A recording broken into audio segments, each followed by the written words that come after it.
What's up, everyone? This is the Rushmore show where it's all about your top four and nothing more. Kirk is in the mobile studio tonight on his way. Look at him. On the interstate. I'm not driving. That's what I was going to say. Don't worry, people. He is not driving. He is a passenger. Yeah. 10 like hype. Yeah, let's get that thing up. Yeah. Thank you, Fat Boy, for being here. Yeah, we got a couple people in already. Bryce JW has been in here. Of course, our guest tonight, RNG Gamer, is here. The girl dad is here. Who let him here? Who let the hell down? There we go. We got Sean, real life perspective. Sean in the house. Sean's on next week.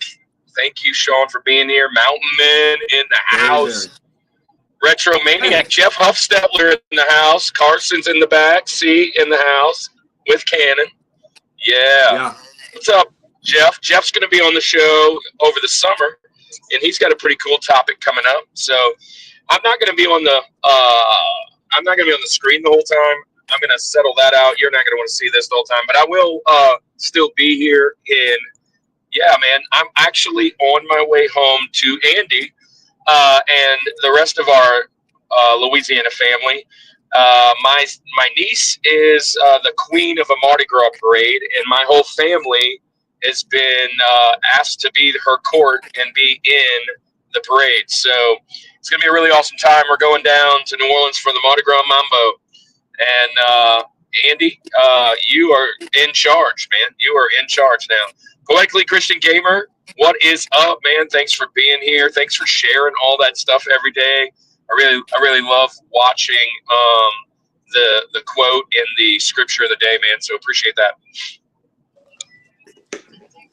Yeah. So I'm excited for tonight. I will be at the parade, Kirk. So I'll have to. You guys are royalty floats. Hey, and by the way, if they let me, I'm going live. I'm going live. From the Rushmore. Yeah. Oh no, we're going live from the Rushmore and Retro Cannon. Catch us both, because I'm going to be behind Cannon the whole time, helping him out. So we'll do that. We'll do live. Quick. You have a request for some car karaoke. Can you give us just a little taste of something? That music's next week. You'll have to wait. Music's next week. What a tease! What a tease! We're doing music next week. Yeah. I'm not doing no car karaoke. Sorry, that's not me. I don't ever know the lyrics. I don't ever know the lyrics. I'm way off, or the quote. Just make the noises like you think. I mean, sing a Pearl Jam song. Nobody knows the lyrics to those stuff anyway. So anyway, that's pretty close. There it is. You got your car karaoke after all, Barry. PNX World in the house. What's going on, people? Hey, look. So let's not waste too much more time. We've got a really fun episode tonight. It's our last episode, technically, of the video game series.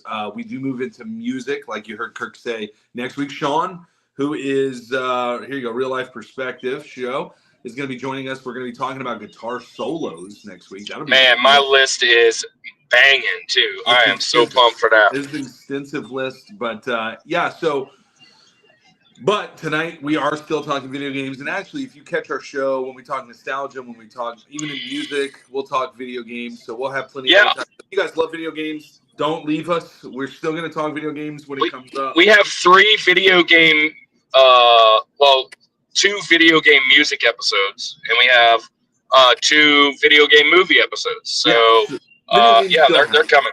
Yeah. So. But tonight, like we said, we're going to talk about a fun topic, hardest video games. Kirk, now, just real quick before we bring our guests on, this is every one of our topics, we were kind of talking backstage, every one of our topics is subjective. It is your opinion. But this one, what makes a game difficult? Like, so for instance, I don't know your list, but I know you're not good. You don't love first-person shooters. So, like, you may throw some first-person shooters in there because personally, you're not good. Now, other people may say, "Oh no, that was not a difficult game." So it's not necessarily. I'll shock you. Not one single first-person shooter made my list. That's surprising. Well, and then I guess the other criteria would be that you play it a lot. You don't like to play first-person shooters because. There you go. That's going to be a part of my criteria. Yeah. So anyway, but my point stands of like the type of game that you're not good at may not necessarily make it one of the most difficult games of all time. You're just not that person, right? Hey, little shout out to Bryce JW. Love you, man. Man, I'm super proud of you of what's going on in your channel, and man, doing awesome things. Hey, Kev, see you soon. Kev, I'm on the way home right now. So, oh man, he's freezing too. So anyway, I try to have Kirk on as much as we can tonight, but I hit the wrong button. My bad.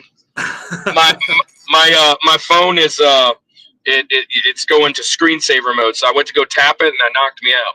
Oh no. Yeah. So anyways.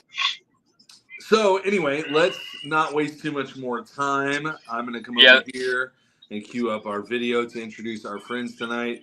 Kirk, let's bring our friends on here and let's get started with the show. How about that? Cool, let's get it.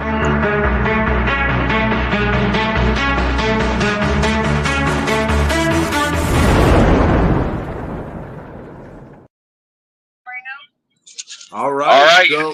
So, I'm usually the guy doing it, so I figured, hey, so let me just introduce a new friend and an old friend, I guess.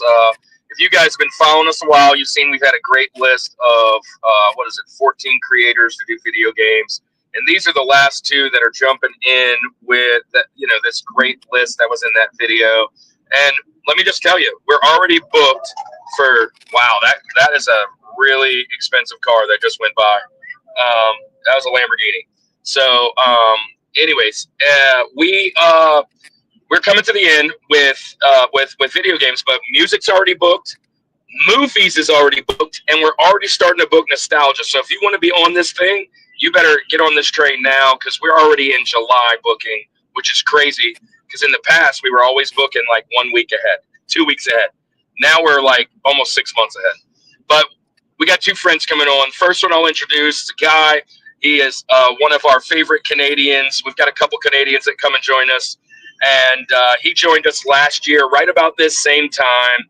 And he did top 4 Nintendo games. We're going to welcome none other than Screech. We call him Retrocart Collector. Welcome, Keith, to the show. Hey, Keith, there you are, man. And then, Keith, I run into you at Siege. And I'm like, man, what's going on? How'd you get here? What's going on? And you were like, oh, I'm here with RNG. And I'm like, oh, that's cool. He picked me up from the airport. I'm staying with him. And he's really sick as a dog, man. I got to get back to him, and I got to go help him. And it's like, oh, okay. And so kind of met RNG passing on his Fever Dream video. Go watch that. And invite him to come on, talk to him on some lives. And let's welcome him back to the show for the first time. Jamie with RNG Gamer, who plays games randomly and loves to play hard games. So here's our guest for the night. And let's start with Keith, Retrocart. Tell our friends what you got going on over at your channel and how people can follow you, and why would you come on a video game episode? Well, I came because you asked me to come, and I mean, then Jamie rolls in with what's the hardest games as what we're gonna do, and I was like, I don't know if you see my tagline there, but I struggle with easy games, let alone difficult games. So if you're interested in seeing me go through the Nintendo collection and take a look at some of them, check me out over on my YouTube or Instagram, Retrocart Collector. You can also find me on the weekly Warp Pipe with Russ Lyman and Dave Apuzzo. We also have a podcast that we are going. Russ asked me and David to join him, so we're kind of helping him out and pushing our way through that. So I'm new to all of this, and this is my second time being here, so really glad to be here. Excited for this. We're excited to have you on, man. It's a blast. And we just actually connected with Russ, too, and then saw that you... Yeah, so that's what I was going to share, man. Keith, you might be coming on sooner than you want to, but because I think Russ is coming on in nostalgia. If you and the Warp Pipe want to jump in with him, but I think he's going to come in sometime July, August. We're chatting it up right now, figuring that out. So if you want to join that trek. Yeah, so we connected with him over a couple weeks ago. So awesome! I'm so excited that you're on the Warp Pipe. I was watching it for the last year and a half, 2 years, man. It's a really cool podcast. Yeah, Russ does a really good job. I just wanted to say, Pac-Man case, we're only in a truce because we're gonna let you guys do what you got to do down there. Okay. Blame Canada. Yeah. Yeah, that's for them because they were talking about South Park last week, so I had to blame Canada. Vintage Sports in the house. That's another Keith. Great show over there. Go check that out. Kenneth Bird, welcome, man. Hey, RNG, why don't you share your story a little bit? Tell them what's going on your channel, and then we'll get started. Hey guys, I am RNG Gamer. I play all my games randomly, so I have this game collection behind me, and I pick the games I'm going to play using a random number generator. That's what RNG stands for. I have 2 channels. My main one is RNG Gamer, where I talk about video games and do video game essays and convention videos and things like that. And I have a second channel called RNG Gaming, where you actually get to see me play the games. And I have videos coming out several times a week on RNG Gaming, but my main videos on RNG Gamer come out on Saturday mornings, and I live stream every Friday or every other Friday now. Sorry. But yeah, that's what's going on. There should be videos a couple times a week. Nice. Random games, right? That's got to be pretty interesting for sure. All right, so look, we are going to, again, super excited for you guys to be on tonight. We did a little coin flip backstage, i.e. I just asked and we decided that we're going to let, Jamie, it's your first time RNG Gamer, first time here. We're going to let you go first and get us started. But before we start in our most difficult games, we always like to give our criteria, kind of what was your thought process going into eliminating this. You have more than 4 games, I assume. It looks like by looking behind you. So how did you narrow this topic specifically down to your top 4? And then we're going to get into our Rosies. What was your criteria? So my most successful videos are talking about hard games, and I'm fairly well known for playing hard games and mainly complaining about them. But I think what makes a game hard is when it doesn't stick to the rule set it develops for itself. So every game is designed to teach you how to play. It introduces a new mechanic. It tests you throughout the course of a level. And at the end of the level, it tests you on a boss. Some games just don't do that. They just throw you to the wolves and expect you to get away. And I think that's really the main criteria for what really signifies a difficult game, in my opinion. So all the games I picked are games where you just can't really learn the rule set and you can't get a full grasp on what's happening at any given point. So it requires not only memorization, but also improvisation. And that can be hard to balance, not only as a developer, but as a gamer. Yeah, for sure. No, I get that. That's a unique criteria. I'm excited to see where your list goes. So with all of that in mind, I just wanted to highlight this one real quick. I'm assuming this is one of your friends here, Ludacris. RNG's love of hard games is only surpassed by his love of Taylor Swift. Yeah, so you'll learn more about where that comes from in my video this Saturday. All right. Well, we're looking forward to it. So, hey, before then, though, let's get into it. Hey, look, we're already 30 right now in the chat, 31. I think the record is now 42. So we got a good start here. So, Jamie, we're going to go ahead and start with you. Your Rosie, what's the first one on the mountain as far as hardest games? I'm going to jump in. I'm going to absolutely just usurp whatever Retrocart Collector does. He's the NES guy, and I'm going to pick an NES game. It was only released in Japan. People say that this is the game that Battletoads wants to be when it grows up. And I'm picking Holy Diver. Okay. All right. Tell us about it. Yes, Holy Diver is a Castlevania-like game that was developed by Irem. And it is unbelievably difficult. Like, so far beyond the difficulty of any other NES game that it's not even close. And you not only have just like multiple sections where you have to hit like frame perfect inputs in a row, but you have to switch between different magic spells by going into your menu. So let's say you come to this encounter, you have to jump, and while in the air, hit select, and then select a magic spell, and then 1 frame later cast the magic spell, and then 1 frame after that hit select to select a different magic spell to freeze the water so that you then fall on it 2 frames later. And as soon as you hit it, you have to hit another magic spell. And it's just these really tight button inputs that are, I mean, it makes Castlevania look like the easiest game you've ever seen. It's in a ballpark all by itself, and really it's up in rarefied air when it comes to like 8-bit side scrollers. Yeah. All right, so I have not heard of this. The immediate reaction that I had when you mentioned this was to just think of the song by Ronnie James Dio, Holy. Yeah, this game is based off that. If you've ever seen that music video, yeah, no pretty way. much. I gotta play this now because I love that song. Yeah, it's a great song. It's a great song. I mean, he's that's clean. Good. That's cool. So Keith, you know this game. What are your thoughts on Holy Diver? I have seen RNG talk about it before. I've watched some stuff after because I was like, oh, that looks interesting. I'm definitely going to steer clear of that one because from what I saw when he was talking about it, I was like, yeah, no, that's going to kick my butt for sure. I can barely handle a Castlevania game, let alone something that's a little more jacked up than that. Yeah. So yeah, I'll just jump in because I don't have much to say on this one. But it's not shocking. What I will say is it's not shocking that Kevin is telling us all about it. He's our historian. That's my friend from back when I was in 7th, 8th grade. We've been friends forever. And he's, aside from you guys who do YouTube channels that have all these big video game collections, he's had the biggest collection I've ever seen in my life. And he's agreeing with you, RNG. So I am going to tell you that's probably a very good pick. My favorite comments right now, Pac-Man says, ride the tiger. You can see his stripes, but you know he's clean. And then Kevin came in, Holy Diver, you've been down too long in the midnight sea. I love this.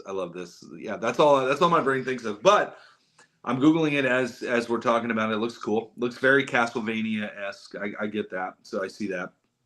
But all right, cool deal. Way to start the mountain, Jamie. Way to go. Sorry, Keith, for grabbing an NES game. That's okay. It wasn't released over here, so it's not one that I've even thought about or played. So you're good. You're good. Hey, what's up, DJ Wise in the house here, stopping in from work. Who else? Anybody else was in here? I just want Agent Smith. Hey, I want to shout out everybody who's in here. Kirk is normally the one throwing out wrenches. I'm not sure how to do that, so you don't. Yeah, I can't throw wrenches out today because I usually do it with my phone, and I'm on my phone. Yeah. But if you hang out here all night and hang out with us, I'll make sure I go back and do it. If you guys are cool in the chat, we'll be cool in the chat. So, well, see, there you go. Canon, we're not down with that. So, if you can refrain from that, we can hang. You can stay up in here. So, well, I already removed it. Sorry, guys. We don't. Yeah. So right, there's that. Let's move on then to our next pick, Keith, Retrocart Collector. Like the 19th Keith that we know. Keith is a very popular YouTube name. I don't know if maybe it's just, yeah, it's a lot of people that I know that Keith. But anyway, let's go to you. Give us your criteria, what you were thinking when you're putting your list together, and then we're going to get to your Rosie. All right. So my criteria was games that I've played and have kicked my butt. I didn't want to go with games that maybe everyone is going to immediately think of as a really difficult game. I wanted to go with ones that were maybe a little bit outliers slightly. I didn't pick any shoot 'em ups, Jamie. I stayed away from those because I know you're really good at those. And you'd be like, that's an easy game. I got that, even though it's going to kick my butt. So I steered clear of that. And that was kind of the direction I went with it, just to stay away from getting roasted in the comments a little bit. Because I saw real quick, speaking of roasted in the comments, so I realized that you're a shoot 'em up guy. Pokemon Snap, give it to me. Is that a shoot 'em up? Is it a rail shooter? Pokemon Snap is a rail shooter. You heard it here, Kirk. You heard it here, and it counts. Thank you. Okay. I just had to be... It's a borderline rail shooter / gallery shooter, but 100%. But I mean, it's literally, if you just replace the camera with a gun, it's a rail shooter. Yeah, it's Sniper Elite for small animals. I love that. All right, sorry. I just had to get justified there real quick. All right, I enjoy it. With that in mind, Keith, give us your Rosie, your number 4. Wait a second. All For right. the record, hold on, Retrocart. For the record, I've never even played Pokemon Snap.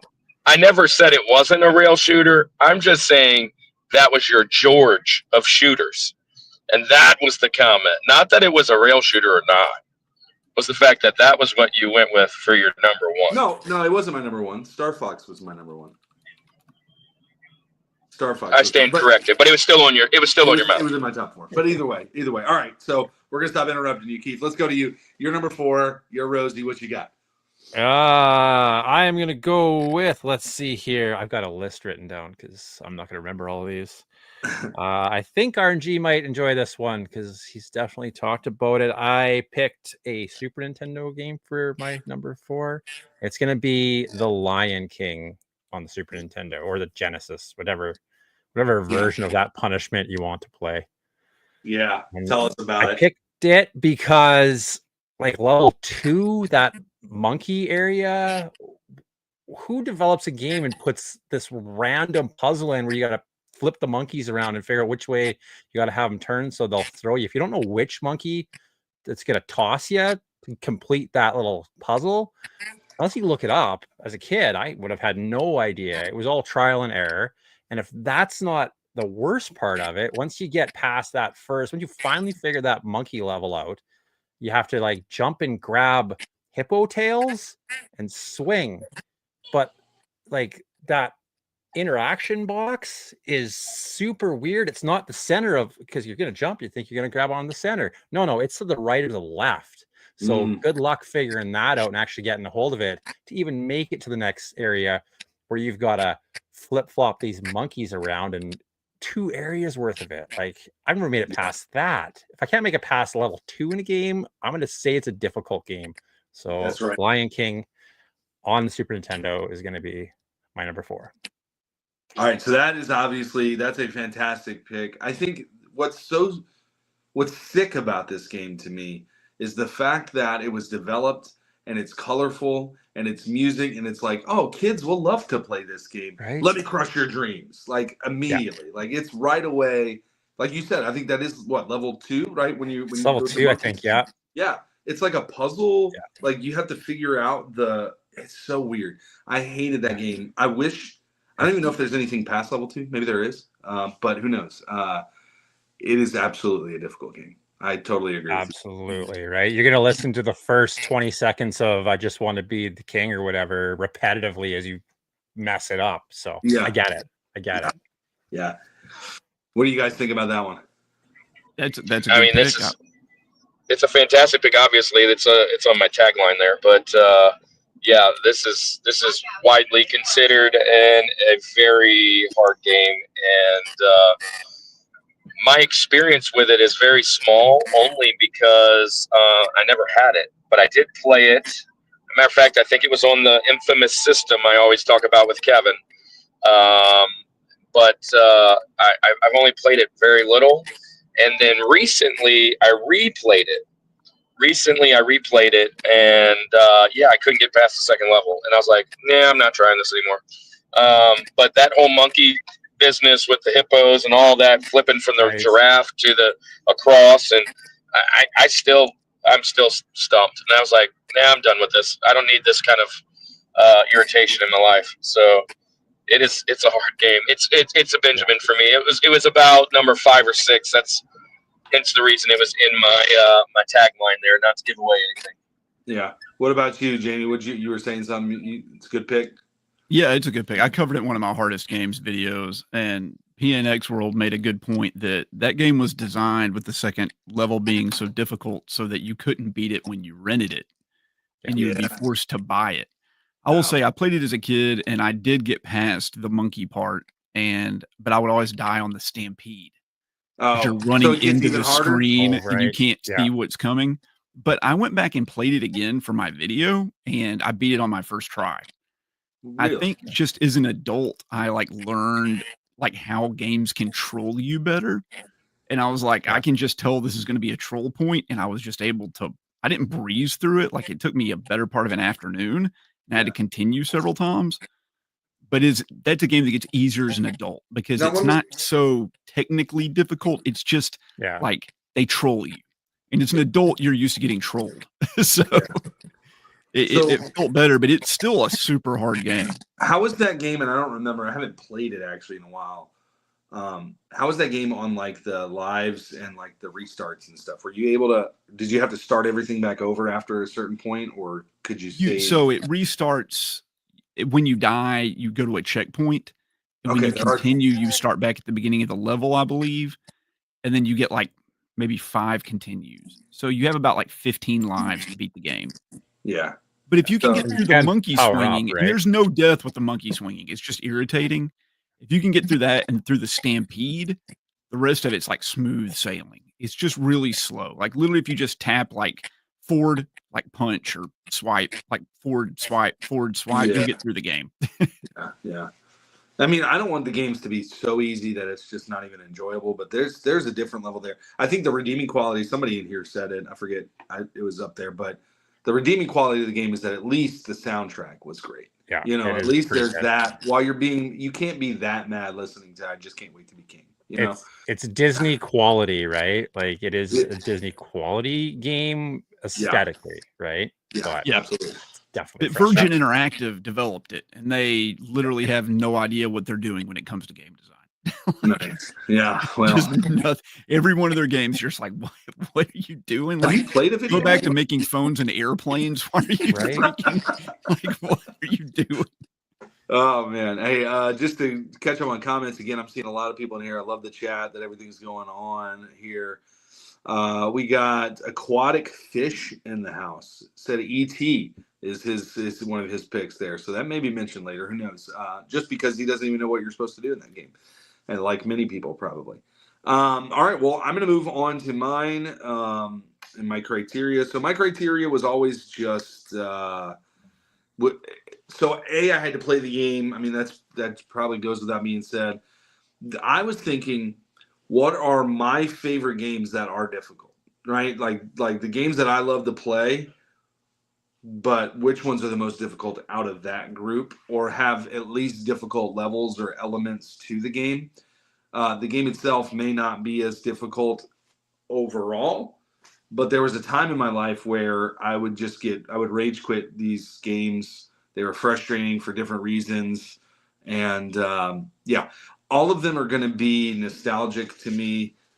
Because again, there hasn't been many newer games that I've played. So it's a lot of older things. And believe it or not, guys, I do not have an N64 game tonight. There's no N64 games on my list. I didn't even go there. Right. But anyway, I'm going to get started. My Rosie, I'm actually not going too far from where you went, Retrocart. I almost went there. We almost had a Rushmore. I'm going to be in the same realm of things. Speaking of Disney, but I'm going with Aladdin. Aladdin was just such a difficult game. It shouldn't be that difficult. I think for a lot of the same reasons that Lion King, it's designed. You think you can just pick that up and play it as a kid.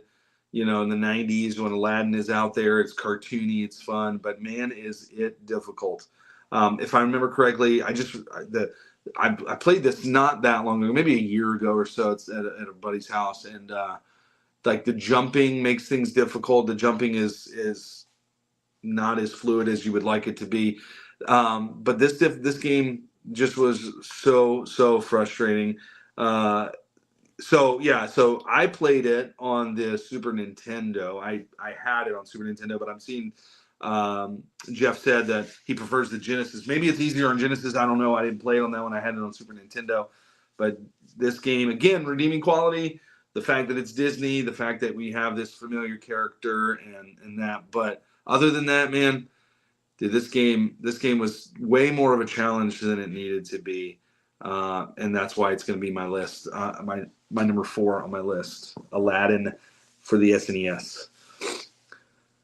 Yeah, on the flying cart. There it is. I know I raged on the flying cart. Yes, absolutely. This was just not a fun game. As soon as you said we're going to stay in the same realm, I'm like, yeah, he's about to drop the Aladdin here. And Disney was notorious in that Super Nintendo Genesis era just putting out fun-looking games and really ticking off 10-year-olds, right? Yeah. So, these kids are like, man, I'm going to play Lion King. We just went and watched the movie, and it was just brutal to be a little kid playing this. I can't tell you I've played Aladdin. I played Lion King much more recently than this. I remember jumping from tent to tent, or like the little awnings, trying to get the apples and all those things. And it was a pretty difficult game. The jumping was weird, I think. But it was just kind of one of those things that Disney was trying to pull off. And what RNG said earlier probably makes a lot of sense. They're always about the American dollar. So getting you guys to buy the game instead of rent it because you got so frustrated, that could be a thing. But yeah, man, that's a fantastic start. Good job. What you guys think about Aladdin? It's Jamie, go definitely ahead. harder on the Super Nintendo. Is it harder on the? So I haven't played the Genesis one. What made it easier? Was it just the controls? Was it? There's a low tolerance for the hitboxes on the game already, and on the Super Nintendo they're a little bit tighter. So when you like swing to hit someone, or you try to go throw the apples at the beginning, Yes. like it's harder to hit the enemies on the Super Nintendo. Oh, okay. Well, I didn't play the Genesis, and maybe I can change my pick. But yeah, this I hated it, man. I remember like verge of tears as a kid, trying to play this game. But nice. It's the second best-selling Genesis game behind Sonic 2. Really? Yep. Wow. They had Disney artists involved in it, right? They did. Yep. Yeah, Disney artists actually did the art. rotoscoping for that. Yeah. Nice. Yeah. Well, hey, look, Nightbot has spoken. If you guys don't know, Nightbot gets a little bit frustrated when we go all caps. But hey, Nightbot, be nice to our friends, please. Yeah. So Kirk, I guess we'll go over to you now, man. So I'll throw the light on for a little bit. For you guys that are just coming in, I'm traveling from Atlanta home to Louisiana for Mardi Gras, and my family's in it, so I'm going to be in and out the whole day. I just wanted to say thank you guys for being in the chat. We were at 30 for a minute there. Last week we broke the record for 41 people in chat, which broke the week before that, which was 40. So call your friends. Let's get to 42 tonight. But here's the thing. I picked a lot of games from when I was a kid, and reason being, the games I play nowadays, I'm very either I'm good at them or I don't want to play them that long. If it takes me forever to figure out a game mechanic or whatever, it's just not something I'm going to hang around with. I bought that Retro Pi to play games with Canon. There's 26,000 games. There's no reason for me to sit on a game that is just going to frustrate me and maybe rage quit. So I do play a lot of role-playing games. Many of those some people would say are extremely hard. I find them to be relaxing and easy. I enjoy the grind. So none of those games will probably be on today. And Andy, you mentioned earlier that first-person shooters. Yeah, I suck at them, but I don't play them enough because I suck at them. So I don't have any of those. My games today are all going to be games from when I was a kid. So you're going to see there's an ongoing thing that most of my games are going to be from older systems, and because I can remember as a kid playing these games and just being frustrated as all get out. And my first one, man, I remember getting this game. I could not wait to get this game. I got the remake not long ago, and I am still equally bad at it. Poor hitboxes, random enemies showing up where they shouldn't be, one-hit kills at times, crazy electrocution. I'm going with the original Teenage Mutant Ninja Turtles. What also is frustrating to me is now that I am in my 40s, one of my favorite things to do is watch people play these games and like beat them in 15 minutes, and it just gets me even madder. But I got it for the compilation for the Switch, and I played it for a little bit, and I felt like I got further. And if I really played it, I could do it. But man, the grind. I love Donatello. Once he's gone, I'm frustrated as all heck. And just the whole, you get the 4 characters, and You don't always get the enough power-ups, enough pizzas. And if you don't know the game, you haven't played it often and know exactly where things are going to be, which I haven't played it in so long. This last time I played, I just felt like, dang it, this thing is still hard. And I just don't have played enough. But anyways, I'm rambling now. Teenage Mutant Ninja Turtles, the original one, not the arcade, is going to be my Rosie. Yes. You took a Benjamin away from me because this is absolutely a difficult. But again, it's another game where the soundtrack is just so good. I love the music in the TMNT game. But yeah, like jumping and like taking forever to jump. The music in that game is so fun. I was actually singing it in my head before we like. I mean, it's one of those soundtracks that are really good. And listen, don't get me wrong, I love the game, and I am up for the challenge to eventually try and play it. But I remember the last time I played it, I was just like, let's try this again. And with that compilation, you get like every Teenage Mutant Ninja Turtle game ever. So I was just like, I'm gonna jump to another one. Let's go play something a little less frustrating right now. But yeah, I can see the people in the chat. People are beating it now, and it's one of those things. Once you learn the dam and how to beat it in a certain amount of time, but like sometimes I'll just like you kill an enemy, and it immediately shows back up right on top of you, and I'm like, that's frustrating. But that's just how games were made back then. So, right. What do you guys think about Teenage Mutant Ninja Turtles? It's a rough one for sure. So many kids didn't make it past that electric seaweed, right? Yeah. Crazy. For sure. That is definitely a tough game. Absolutely a tough game. So, all right, cool. Well, chat, look, hey, I didn't say this, but if you're in the chat and you want to throw out some of your top 4 most difficult games that you've played, go ahead and put them out there. You can put them as we're doing our number 4s and then as we're doing our number 3s, or you can give us all 4 right now. If you can't stick around the whole time, we'd love to do that. But that's all of our top 4. So that's the way to start the mountain. Our Rosies are out of the way. Hey, one thing real quick. I just want to say hello to all the new people in the chat and just let you guys know, welcome to the Summit Squad. This is for you.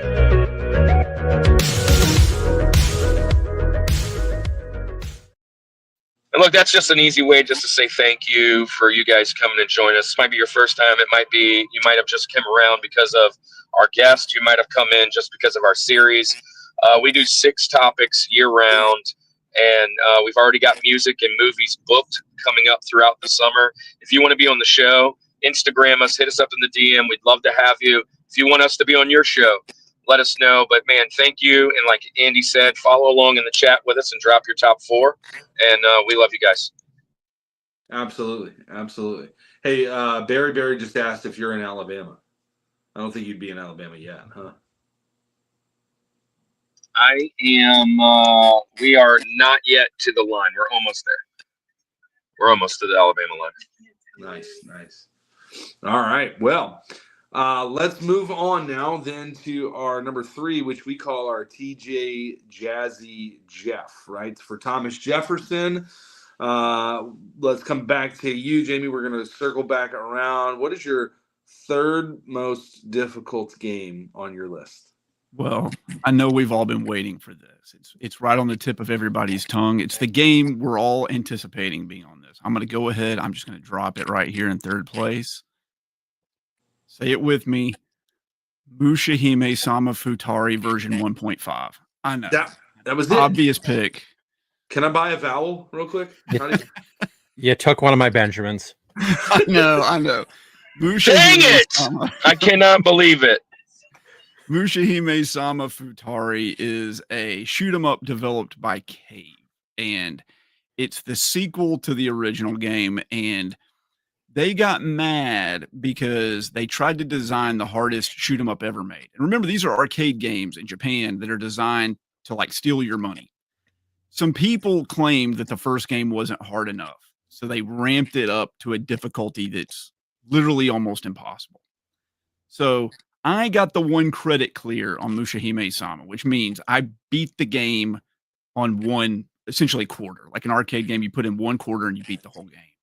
And I worked on it like a couple of hours a day, every day for several months. And I kept a notebook of how I was practicing it with like every section of every boss and every pattern of every wave of every single enemy.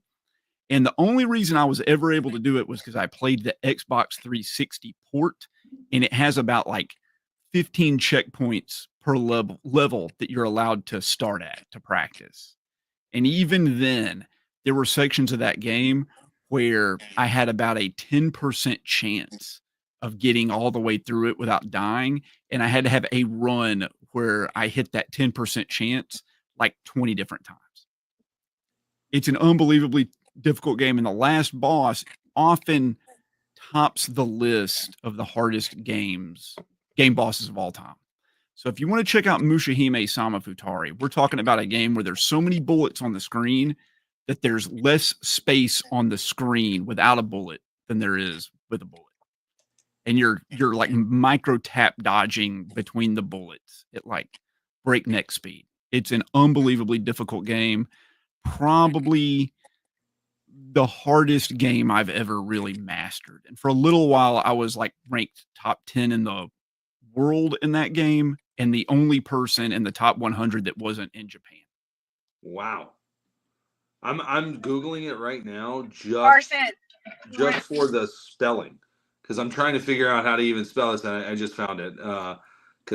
So we have a poll that comes out tomorrow.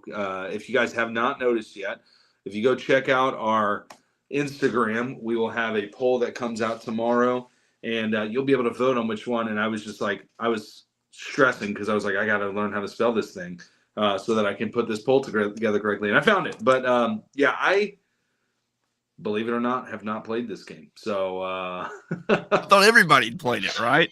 Believe it or not, you're walking through air. Yeah, I don't even know how to spell this. That's hard. Is it like a bullet hell? Like I'm just looking at. Oh yeah, let's see here. Yeah. I'm looking at the gameplay of it. Well, can I share? Can I share a clip? Oh yeah. Yeah. Let's see if I can even pull it up. You should be able to. Let's see if I can. I don't know.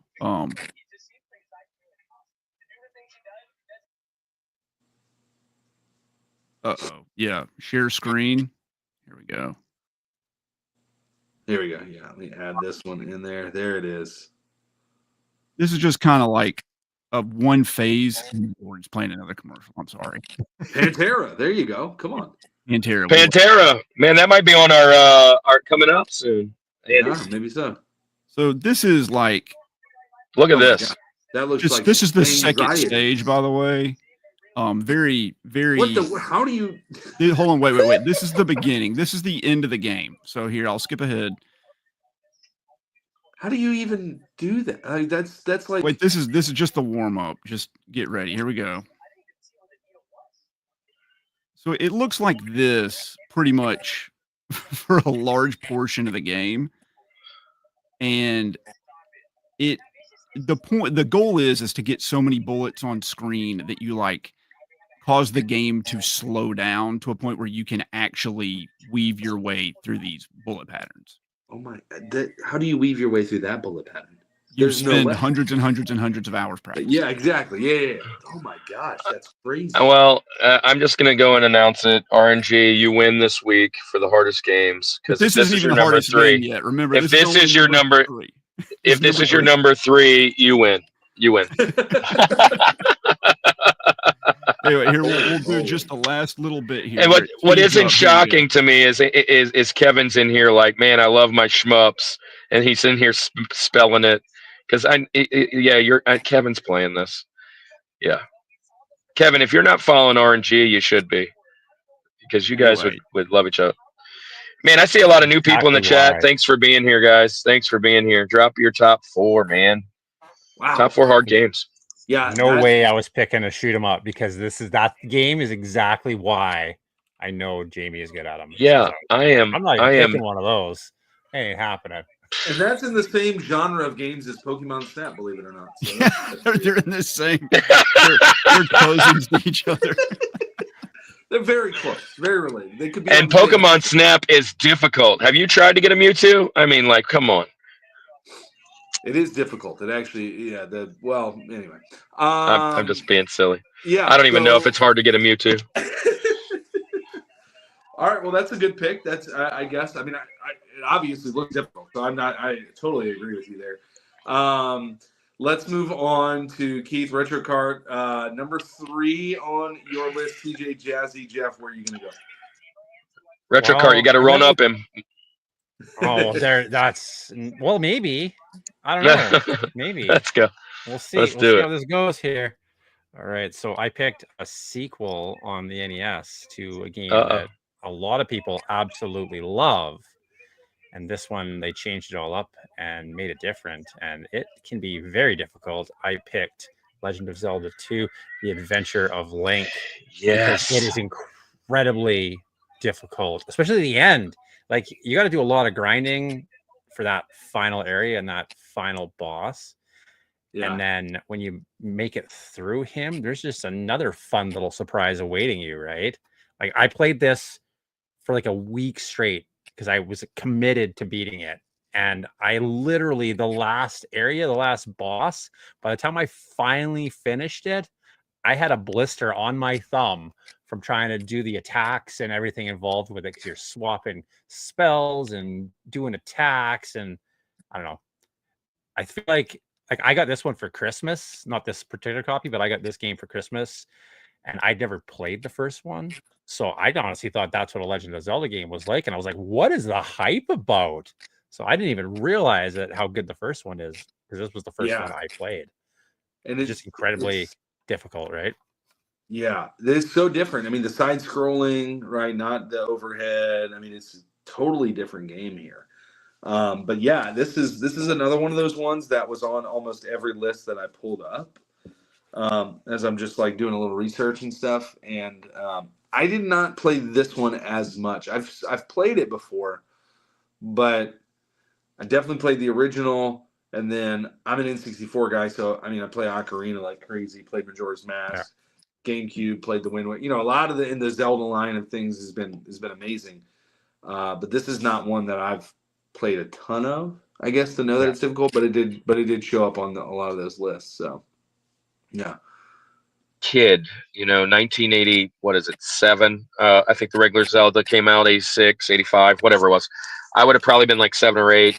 I remember the original Zelda just being one of the hardest games I ever played in my life. And I remember the day that I beat Ganon for the very first time, I remember having nightmares about it. Literally. I woke up and my parents were like, "You're never playing that dang game again." And because I was just like, I finally beat him.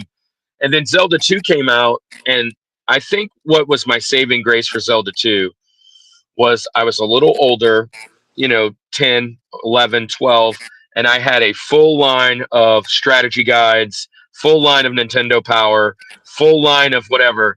But if I would have gone through that game not knowing all the kind of nuances of how to get your spells, where that secret town is, how to bust the boulder, how to do all those things without help as a kid, without a hotline to call, there's no way at 10 I would have beat that game. And I feel like Zelda 2 was a lot more fun of an experience for me because I had those guides. Zelda 1, I learned everything on the fly. I didn't have the strat guide. I didn't have all that as a little kid. And I felt probably Zelda 1 was harder. But looking back, it's widely considered much easier a game to 2. But just where in my mindset back then. But both of them were really awesome games. I love both of them. Yeah. Jamie, what do you think? Yeah, Zelda 2 also made my list of hardest games, and I've never beaten it. Wow. I had it as a kid. I struggled. The fact that like Mount Doom or whatever is like the hardest part of the game, and it's right at the beginning of the game, is just that's so irritating. Like the fact you have to grind for a few hours to be able to beat that mountain, and then after that, like it's again, this is another one of those games. I like watching people stream it, and then they show you all these crazy tricks of how to like save their hit points and all that. And all of a sudden, within like 30 minutes, they're max. I'm like, man, if I would have known that as a kid and how you just did that, that was cool. Hey, I do want to say hello right quick. Dave, it's me is in the chat. That is your buddy Warp Pipe, Retrocart. Welcome in, bud. Yeah, welcome. That's his first time being here. Dave, thanks for being here. We'd love to have you on later when we try and have Russ on, but maybe all three of you. So yeah, man, thanks for coming in. Yeah, this game was just it's insanely crazy. I don't know. It's just a really hard game. Yeah. All right. I will say though, this is a shame that you put it at TJ and not at Link. There was a perfect fit for it to be your. Yeah, Link. that it's always that softball right there at number 2. You're right. Yeah, it's all good.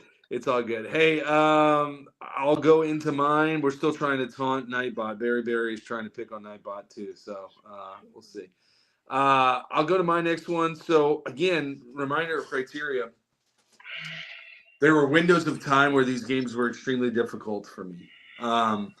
Doesn't necessarily mean that they're now still the most difficult. Maybe not all of them, but there is a certain level of challenge to them for sure. So for my next one, my TJ Jazzy Jeff, I'm going to pick one that is one of the most beloved video game franchises of all time, but one of the most difficult of that franchise, especially for the time frame that I was playing this.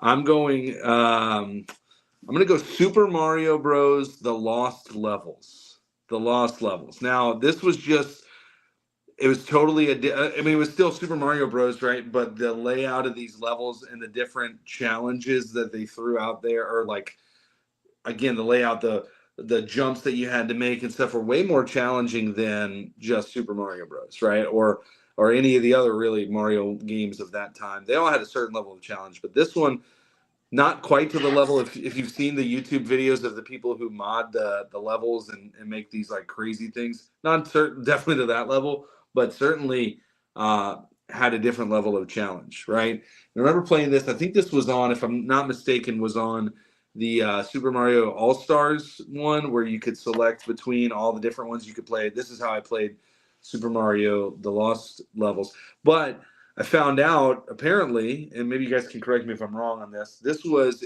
released in Japan originally as Super Mario Brothers 2, right? What I heard was that they didn't. I guess they didn't think Americans would like the challenge, the extra challenge of Super Mario Brothers, that it would mess up kind of the franchise of Mario in the American market at least, and then eventually did release it as the Lost Levels, but. Yeah, this was definitely a challenge as a kid. I would play this one, and then I would like back out and be like, okay, I'm going back to Super Mario World or Super Mario 3 or something like that. I'm gonna do something that I'm a little bit more successful at. But yeah, the Lost Levels. That's where I'm gonna go for my TJ Jazzy Jeff. Yeah, I never played the Lost Levels until the All Stars. Man, talk about a fantastic game. Super Mario All Stars, when it came out, man, I love that thing. The remakes of all the games. But yeah, infamously, you're correct. I think it's being mentioned in the chat a little bit that yeah, they didn't want to bring that out here, so they masked and Doki Doki Panic and made that our game, and that one gets a lot of flack from it's one of those cult classics. Some people love it, some people hate it. I enjoy it, but Lost Levels is a tough one. And I only played it really at All Stars, but it was tough. Somebody just All called the it out Mario real Brothers quick. were kind of tough. He said he has a Gene Simmons in the background. I do. There he is, right there. Yeah, so Andy is famously known for. We're going to start music next month, or actually next week.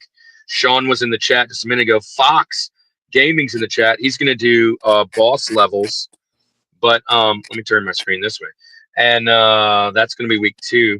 But he is a Kiss fan, so if you like Kiss and you want to rock on all night, come on over next week. I'm sure you'll hear something. Yes. Well, probably not for guitar solos. Oh, and then maybe not next week. Next week is guitar solos. That wasn't their thing. But anyways, yeah. Yeah. What you guys? Did you guys think there was any challenge to this game?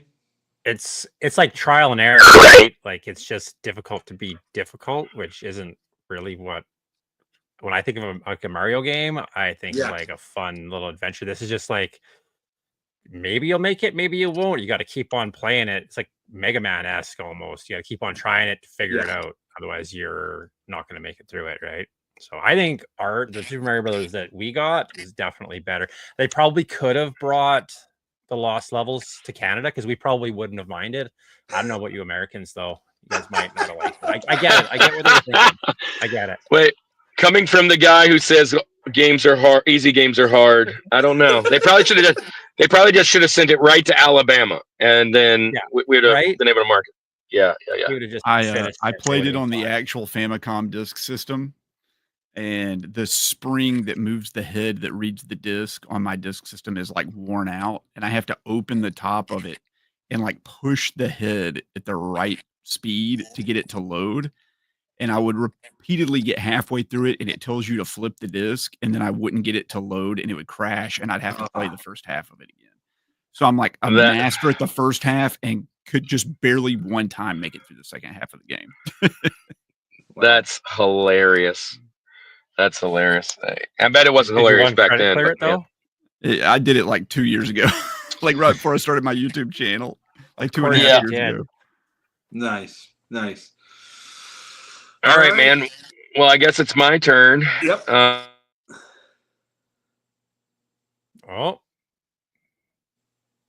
He's frozen in suspense. It's kind of like the game. It's kind of like the game you were just on. What we have to do is we have to take the disc out. We have to flip it over, and then Kirk. It's a very difficult game. Whatever he's picked is very difficult. It's so difficult. He's too scared to tell us about it. He's just building up. It's like a dramatic pause. Yeah. There he is. There he is. I'm gonna go 1985. Going back in time. Little Back to the Future. I'm going with the original Ghosts and Goblins, and man, I hate this game.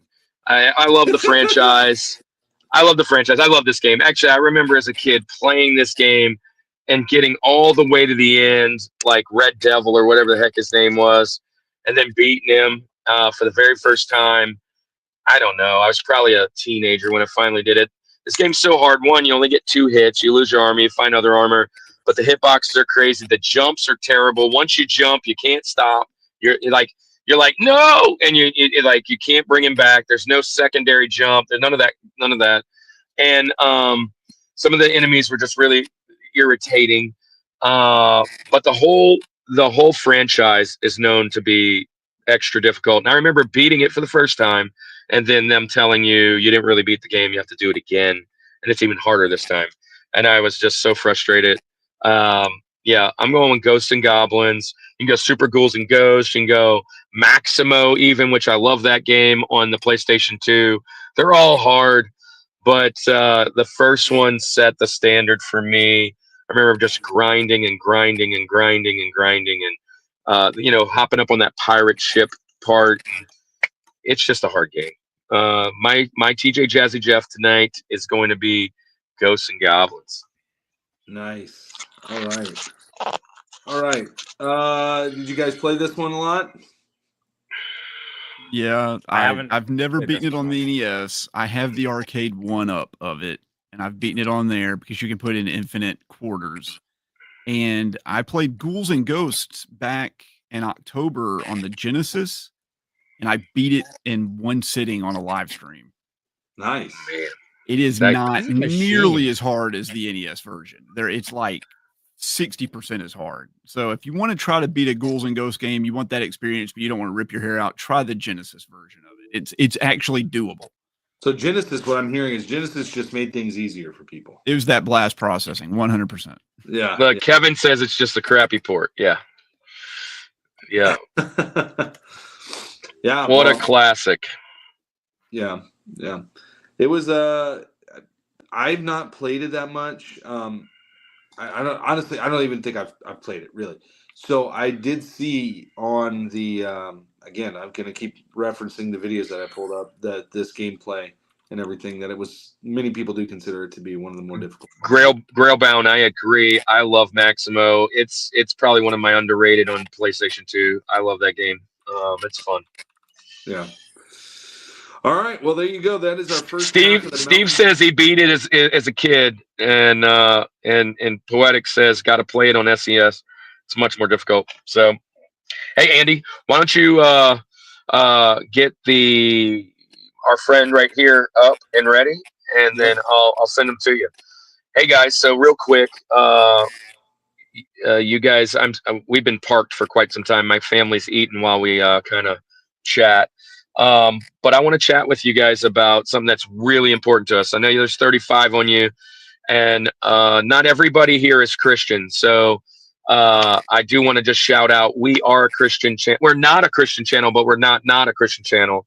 And one of our biggest passions is that we go to these conventions, and we're not the guys that are outside picketing with signs. We're not bashing people over the head with the Bibles. We're inside conventions, loving on people, making videos with folks, learning their game, learning their crafts and their trade.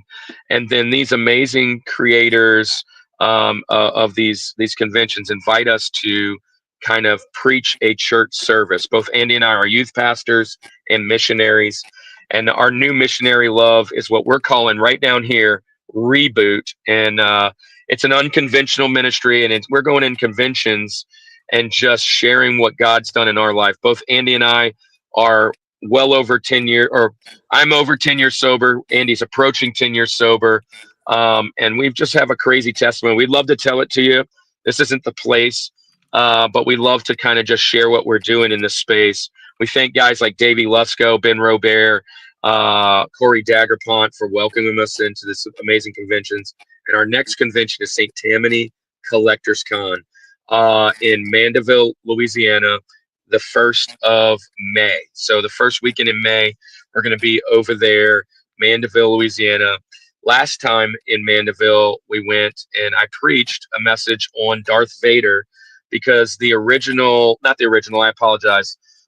Darth Vader from Rogue One, also the werewolf in Azkaban, Prisoner of Azkaban, he was there and was in attendance in our church, our nerdy church service. If you're interested in hearing a little bit more, message us. If you want to be a part of the team, let us know.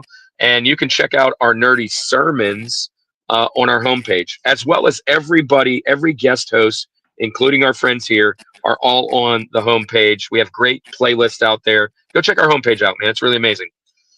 Andy, what is the next thing we're going to share? And it's our friends over here at Culture Box. Yeah, man. Let's talk about them real quick. We got some really good friends over there at Culture Box, which is kind of a group of YouTubers, podcasters that are all kind of in that same realm, Christian content creators, or content creators who are also Christian in that too. So we want to do a quick shout out to one of our good friends over there. And I always forget the order that we've done these in, but let's start with the OGs. Let's start with Francisco and Paul J. Powers over at the Retro Rewind Pod. Go check it out.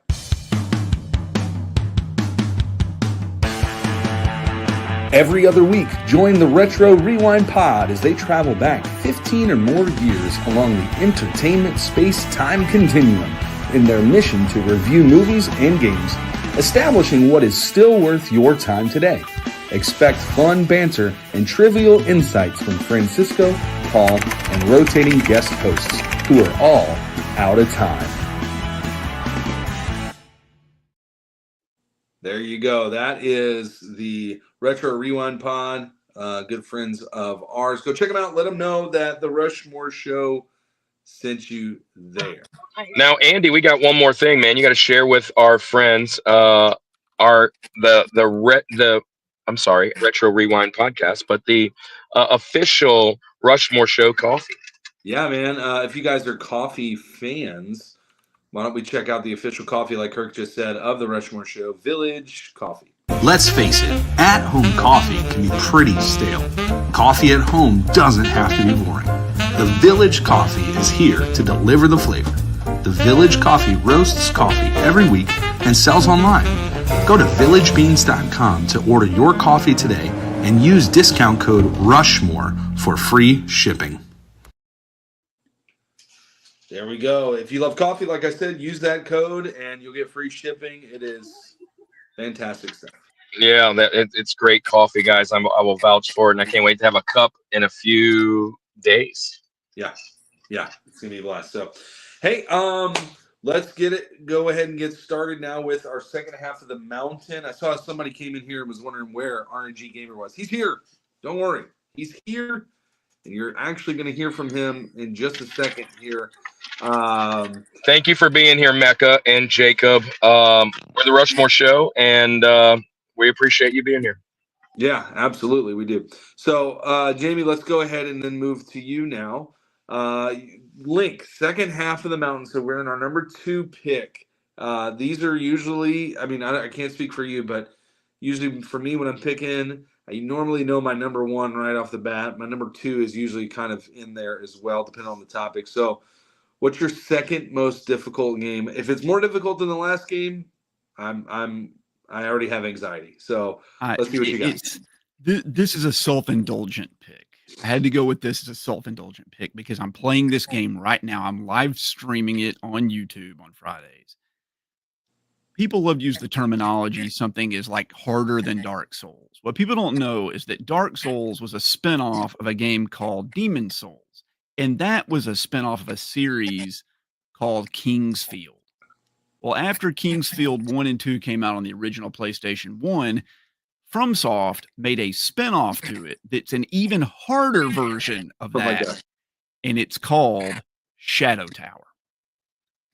Shadow Tower is a first-person Dark Souls game, except that your health is also your currency, and it has the weapon and armor breaking mechanics from Breath of the Wild with your stuff breaking all the time, and you have to use your health to repair everything, and there's limited healing items in the game.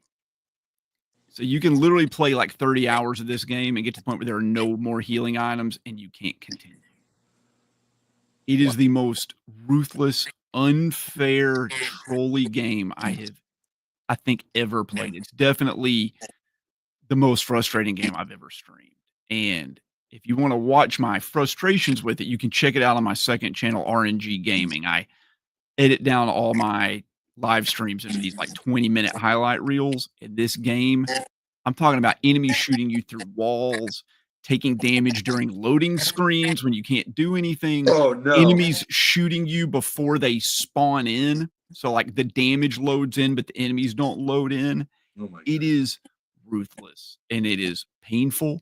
And to make matters worse, the controls are controlled like a helicopter.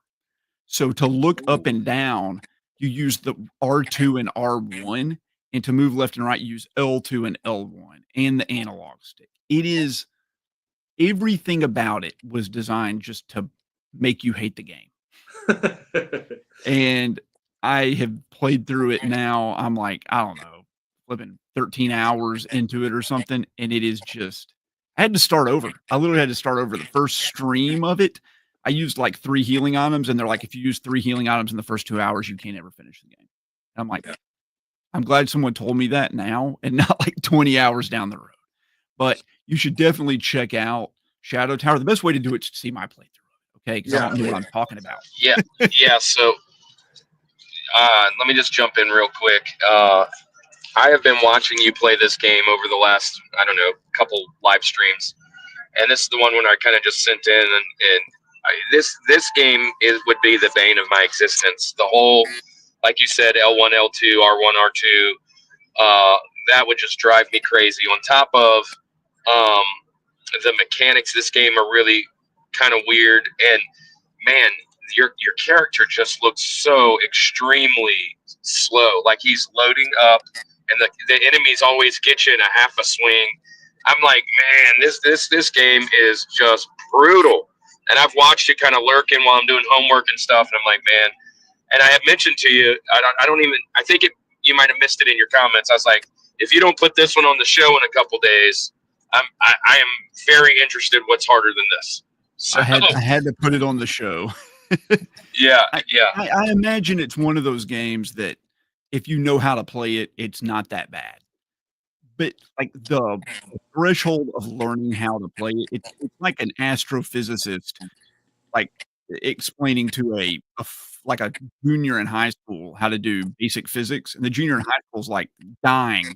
It's the hardest thing they've done in their life, and the The astrophysicist is like, this is the easiest thing that's ever happened. You just do it like this. I've done it for the last 35 years. Yeah, people don't understand that even if you know the game plan of playing a Souls game, like take it slow, like that doesn't work in this. There's none of that. All those skills you learn in Dark Souls, they don't translate over to this. This is an entity unto itself. And I hate how much I like the game. I hate it. I want to hate it so much, but I just don't, because there's a basis of a really good game there, and they refined it down and they removed all the annoying crap, and that's how they came up with Dark Souls. Well, look, I'm Googling it because I have not played it. For a PlayStation 1 game, actually has pretty decent graphics. It has good graphics. It's also like $400 to buy a copy. Well, that's frustrating in itself right there. It is. And I looked for it for a couple years at Siege, and no one had ever even heard of it. Yeah. Keith, have you played this game? Do you know this game? No. It sounds crazy to me. The fact that you can get hurt in a loading screen would immediately make me turn the game off. Yeah. Oh, yeah. Well, yeah. If the guy that can beat most games is frustrated by it, I can't even imagine me trying it. I'd be tossing a controller across the room for sure. We're talking about being frustrated at swinging on monkey tails, and he's talking about... I mean, all right, so your weapons and your armor not only break when you get hit, they break when you use them. So, like, you need the bow and arrow to, like, beat certain bosses, but you can only shoot the bow, like, 7 times before it breaks. Yeah. Wow. And so you have to use your health to repair the bow, but then, like, there's only so many healing items in the game. So it's really almost like a puzzle game. Like, if you know where all the healing items are and you know the sequence of events to go through, you can beat it. But I bet there are people that, like, bought this game and, like, played 20 hours and had to restart, and then played like 22 hours and had to restart, and then played like 23 hours and had to restart. And I just can't even imagine trying to do that. Like, I have the chat helping me out, and the person that picked it for me to play, he just beat it, and he's always there, like, coaching me through it. And even then it's like, yeah. Goodness. It's just maze after maze after maze after maze after maze. It just never ends. Everything you could think of that's frustrating in a game, this game has that. And it's completely unfair. Yeah, it's brutal. I love how it tortures me. Absolutely brutal. Yeah. Well, hey, I just want to say this. I do want to mention something in the comments talking about, hey, we're open to have those conversations on here if you want to talk about it on here, but totally don't have to talk about faith on here. We're both youth pastors who talk about our faith on here quite often, so we're not afraid to talk about that stuff. If you want to chat in the comment about that, feel free. Absolutely. Manny's Arcade also. Also, let me just share, if any of you guys out there want to have it offline or want a prayer request, you're welcome to throw that in the chat or DM us at any of the things scrolling at the bottom. Yeah, absolutely. And I did want to throw this out there. Kiss Army, Manny's Arcade also saying it. I'm assuming you saw my Gene Simmons back there. You can't see it from here. Let's see if I can turn my camera enough this way. There's some Kiss posters over there too. So I'm a part of that. And then also I have a tattoo. So got a lot of Kiss stuff here. I got a tattoo. I do. What did we just? Oh, so now we are to Keith, right? Yeah. So your next pick on your list, your TJ. Oh, no, I'm sorry, your link, because your link was already on, but now this is your actual link. So anyway, other link. Number 2. What you got on your list? This is one. I feel like me and Kirk there, we might have had some traumatizing childhood experiences that would be similar. Because mine's going to be the original Teenage Mutant Ninja Turtles on the Nintendo. All right. So, hey, real quick, check this out. That means that is this. All right. Let's go. Tell us about it. It's ridiculous. Like the down level, like I said earlier, I had to keep it a little close to my chest there. But like that down level, I've made it past it a couple times as an adult, but I've never made it past it as a kid. Who makes a game and makes one character have the best range and be the strongest? and all the other characters, the other 3 are just cannon fodder, right? Like if you go at any point, you're kind of in trouble. And then if you don't farm the scrolls, you're still in trouble. I know there's some glitches and stuff. Like people were talking about in the chats a little bit there earlier when Kirk was talking about it, but there is some glitches you can do. You can avoid some of the areas, but then you get deeper in. If you finally make it past that electric seaweed, you actually do get to drive the turtle van, which all of us wanted to do as a kid and never got to. And then when you do get deeper in, the one area you have to find the technodrome, right? Oh, picking preachers in the house, yo. There's the other Keith. So we There's got another Keith. Yeah, there's another Keith. We're all over the place. We're multiplying. Keiths But and so when you get Andys to the point, everywhere. right? Where you're trying to find the technodrome, and it's completely random which sewer you go down. It could be the first sewer you go down, or it could be the last sewer you go down in that area to find the technodrome. And then in there's like a gauntlet of enemies that will just kick your butt if you don't have the scrolls or know exactly what you're doing. It's just a really difficult game for a game that as kids, I got this as a kid because I was in love with turtles and I was so excited to play a fun Teenage Mutant Ninja Turtles game. And then they made it Nintendo hard and threw it at me. And I was like, I don't even know what I'm doing in this. So that's why I picked this one, because it's ridiculous. For sure. Totally agree. One thing that you mentioned was the characters, and I have been a Donatello fan. He's always been my favorite. He's the nerd. He's the geek. Many people always choose Mikey because he's funny, or Raph because he's angry, and he's like the cool guy. But once you lose Donnie with the long range weapon, you're pretty much in trouble, because Raph's weapon is absolutely the worst. I mean, he might as well not even have a weapon. I mean, Right. it's like he's throwing his fingernails at him or something, and like it's all just the terrible. characters make him Yeah, the strongest one, right? They should give him like where he's able to kick or something, where you just should be rage on him. the most damage, right? Because he's Right. the rage warrior guy. He's the brutal. But no, it's Yeah. Donatello. I'm a Leo guy myself, so I always want to pick Leonardo. And then Wow, that explains. I mean, so right? I always said, if you want to know something about somebody, ask them who their favorite turtle is. And everybody that's a Leo guy, you're the outlier. You're definitely the outlier. Donatello's a little outlier as well, but everybody loves Mikey and Raph. And then Leo and Donnie don't get the love. That's my guy. Mikey is my guy. RNG, who's your guy? I didn't know anybody liked Raphael or Michelangelo. I thought everybody liked Leonardo. Oh, no. Really? Yeah. Michelangelo's the party dude. They're the worst. No. Yeah. No, with the nunchucks? Dude. You're a Leo guy then, too. I'm eh? a Leo guy. I always was. Wow, 2 in the same chat. I've never met why we 2 get along so Leonardo well. guys. Listen, I'm an elementary school teacher, and if I brought up the fact that Leonardo was cool, they would all look at me like I had a horn on my head. Let me ask you an important question. Which one of the Ninja Turtles do you want to teach?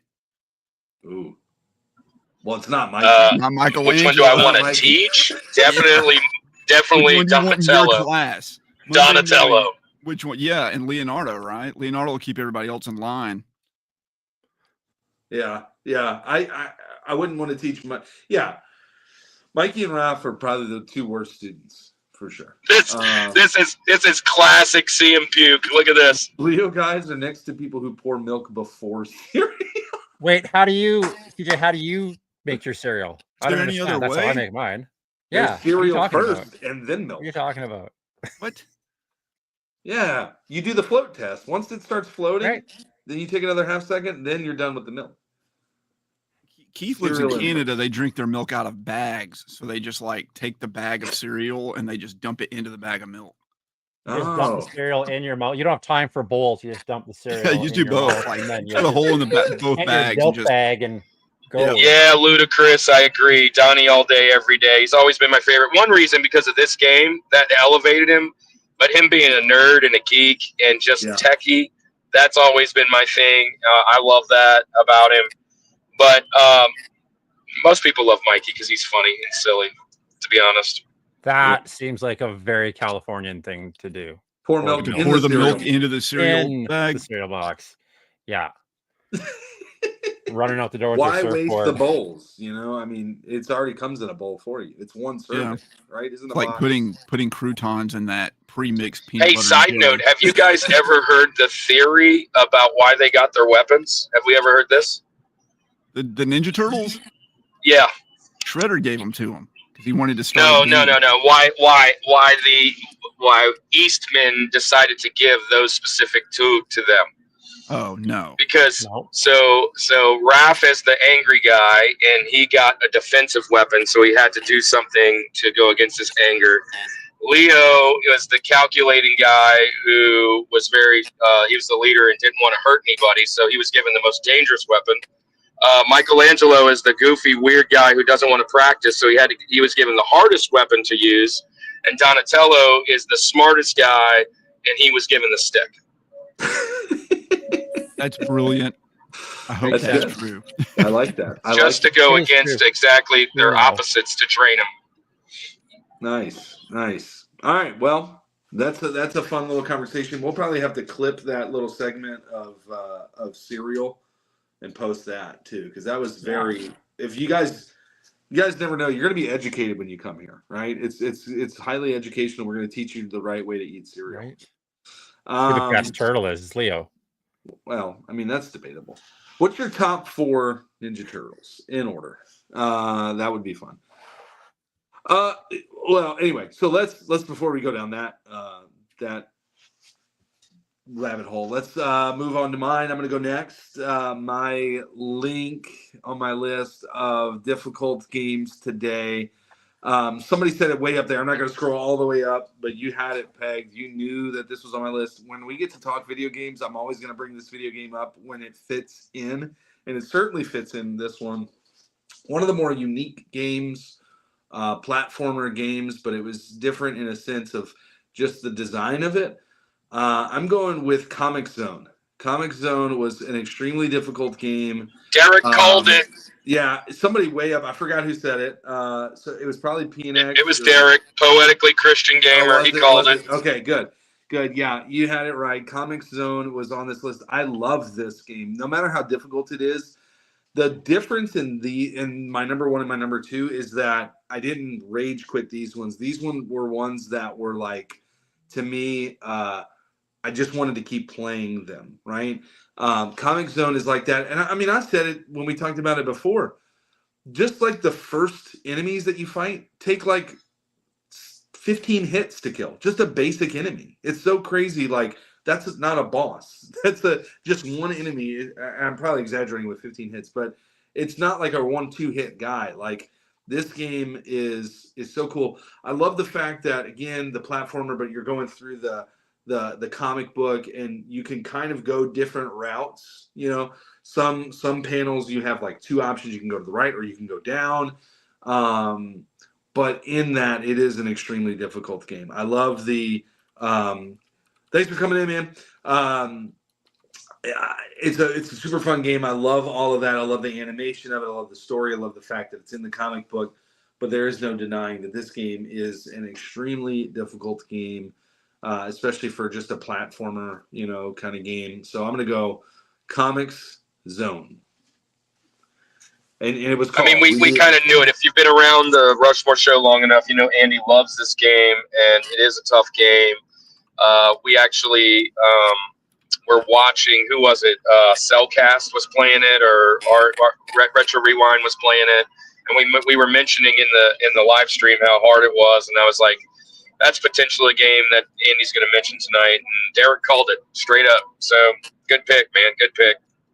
Yeah. You guys like Comic Zone? It always Comic looks Zone's like such a tough. cool art. Like the art on it, on the cover, always looked so cool. I always wanted to play it, but I never have. Yeah. I had the Sega channel for 1 month when I was a kid, and it was like a free sample, and my parents were just not going to pay the money for it. So I had it, and I spent like that entire month trying to beat Comic Zone. It really made very little progress and squandered my free month on that game. I like that the main character's name was Sketch Turner. It was just a fun play on words, you know, for this guy that's writing a comic book. Yeah, this game is fun. The soundtrack's really cool. I like the music in this game. Um, but I don't know how far I actually really got in this game as a kid, but I played it a ton. I've played that first level a billion times. Oh yeah. So, all right. Well, Comics Zone is where I'm going for that one. We're going to move on now to Kirk. Kirk, you're up. I don't know if you're visible or not. But, yeah, I'm going to bring it in. Yep. So, hey, guys, just a reminder to everybody, I'm actually traveling. We are passing Moreland and Greenville in are we still in Georgia? Man, yeah, we're still in Georgia. Hey, But Gabby. What's going on, Gabby is in the house. Hey, Gabby. And, yeah, let's just jump in this. This game that I'm about to talk about is notoriously one of the most frustrating games I've ever seen. One of the things that actually got me into YouTube was watching people speed run. And one of my favorite games to watch speed run is this game from one of my favorite streamers, the old cowboy Arcus, who has like the world record for it. But I'm going Ninja Gaiden or Gaiden or Gaiden, however you guys want to pronounce it. I always said Gaiden. But this game is just impossible for me. As a kid, I hated this game. I've actually played it recent and done a heck of a lot better. I don't know that I've actually beat it, but watching Arcus play it long enough, you kind of learn a bunch of the tricks that he uses to kind of get through with like the slash, which I didn't know that as a kid. If you slave that slash, don't do all that, you can basically beat every boss immediately. But man, I mean, I've watched him like one hit this thing. Oh, he's made it all the way to the final boss without even getting hit.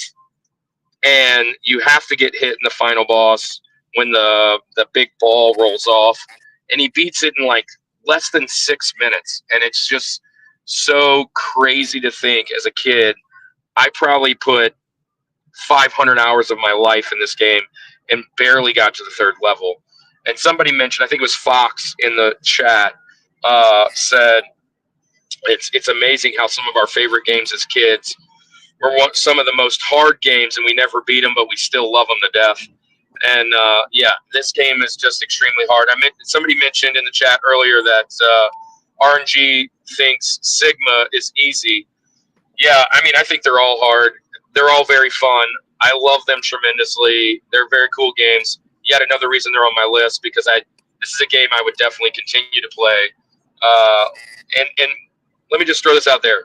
Ahead of its time with the cutscenes and the graphics, it's just a really fun game. Going Ninja Gaiden. Ninja Gaiden. All right. How do we actually pronounce it? Can somebody help? Is Gaiden correct? Well, in the Wizard movie, I believe he says it's Ninja Gaiden. So I don't know. I'm not sure. Yeah. I love that. The racism's important. Yeah. What do you guys think about that game? You guys fans of this game? I played it a little bit. I've played it before, but not when I was young. I think I played it later on some kind of way. So yeah, that comment earlier saying that I thought Ninja Gaiden Sigma was easy, that was sarcastic. That was facetious. That game is not easy, and it kicked my butt, and the original Ninja Gaiden did as well. I don't think I ever beat it as a kid, and I probably put a lot of time into it. I could get really far, but the fact that if you die on the last boss, that it sends you all the way back, not to the beginning of that section of the level, but like the beginning of the level, is just such a huge troll moment. Yeah. But yeah, Ninja Gaiden's all the Ninja Gaiden games. So just want to shout out, Kevin said Ninja Gaiden 3 is harder. I do agree. I just played 3 a lot less. 1 was a staple in my system. And the second thing I want to shout out, you guys shouted out Gabby before. She's one of my students. So thanks for being in here, Gabby. And yeah, I won't be at school tomorrow though. So he's playing hooky. He's going to New Orleans for Mardi Gras. Yeah, this all right, Ninja Gaiden. There we go. So challenging game. Keith, did you say you played this one? I have a little bit. It was a rental. I rented it once when I was a kid, and I don't think I played very far because I just kept on dying. Like when you get to the part where there's the guys and they're like throwing the hammers at you or whatever, in like level 2 or something. I Something get a about lot of level level 2 in these 2s hard games. now that I'm thinking about it. Yeah. I got to about there and I died a Hey, lot. if you guys like speedrunning or whatever, and you never heard of him, go check out Arcus. He's like the most wholesome cowboy. He's just so chill, and he plays this game in like 6 minutes. It would you would have a cup of coffee longer than how fast he beats this thing. It's crazy, and it got me into kind of YouTube and watching video games again. But it's a really cool channel. I love his stuff. Yeah, Arcus is awesome. Kevin, of course, knows. I actually messaged him trying to get him to come on our show one time, and he talked to me for a little bit, and then we lost contact. We have to reach back out to him. Yeah. All right. So, with all of that said, we are now done with our bottom 3. We are in number 1. We call it the number 1 most difficult game on your list. Jamie, we're going back to you, man. I am so ready and interested for this pick. Yeah, all these games have gotten crazy difficult, so I want to hear about it. I picked the hardest game I know of. And people talk about games being hard and like, you do a video, it's like, this is the hardest game ever made. They're like, you should try Battletoads. I was like, buddy, I beat Battletoads. Let me tell you about the hardest game I know about. So I've talked about a lot of arcade games. And the deal with arcade games is they're designed to take your money, and the ultra test of a good gamer is, can you beat the game in 1 credit? Meaning, can you put in 1 quarter and beat the game from beginning to end? Because you're pulling one over on the arcade owner, right? You're getting your money's worth finally. Well, most people that play shoot 'em ups, their goal is to get the 1 credit clear. Can I beat it in 1 quarter? Well, there's a game that was developed by Cave called Pink Sweets. And a whole community of people played this game nonstop, and it took 20 years before somebody got a 1 credit clear on it. And to this day, as far as I know, only 2 people have ever done it. And I pulled up a little clip of it. I'm going to share here. If I can get it going. Let's see here. Share screen. And I'm going to pull it up right here. This is just a little glimpse of what it looks like. And we're talking almost impossible amounts of bullets that come out of this game that move so lightning fast that you have like 1 frame to guess left or right, and you have to guess about 75 of those in a row. And if you don't have perfect timing, you can see these little circle patterns here. There's literally no way to beat them. And the only way anyone ever beat this game was that there's actually a glitch early in the game that if you get over 6 1-ups, it gives you infinite 1-ups. When the developers found that out, they actually put out a new arcade board where it patched that out. And if you buy this game digitally, or if you get it on the Xbox 360, it is that patched version without the unlimited 1-ups, without the unlimited ones. And as far as I know, the leaderboards on this, on the Xbox 360, are just empty. Like no one can do it. And it's a painfully difficult game, the hardest game I know of. And I put like 70 or 80 hours into it, knowing that I would never be able to get the 1 credit clear on it. And it is wow. Unbelievable. Unbelievable. It's called difficult. Pink Sweets. Pink Sweets. Pink Sweets. Yep. Wow. Pink Sweets. Yeah, this doesn't look like a game I ever want to play. That's the thing. Like this game, I mean, because of that one scene where there's literally no space that is not bullet. Yeah, there's no space. It's literally impossible. So you have these rose attacks that you can do. You can throw at the enemy and they will put out like a force field. But you basically have to save every single one of them from the entire game. I'm laughing because I'm thinking kind of back to what we said a minute ago, the diversity of difficulty levels of games that we're talking about tonight, Yeah. I brought up Super Mario Bros. The Lost Levels, and then we have this game that is physically is impossible unless, it's 20 years. Yeah. So there's a community of about like 150 people that play this game, and it's like the only game they ever play. And the fact that like they're playing it 10, 20, 30 hours a week, for the last 20 years, and only 2 people have ever done it.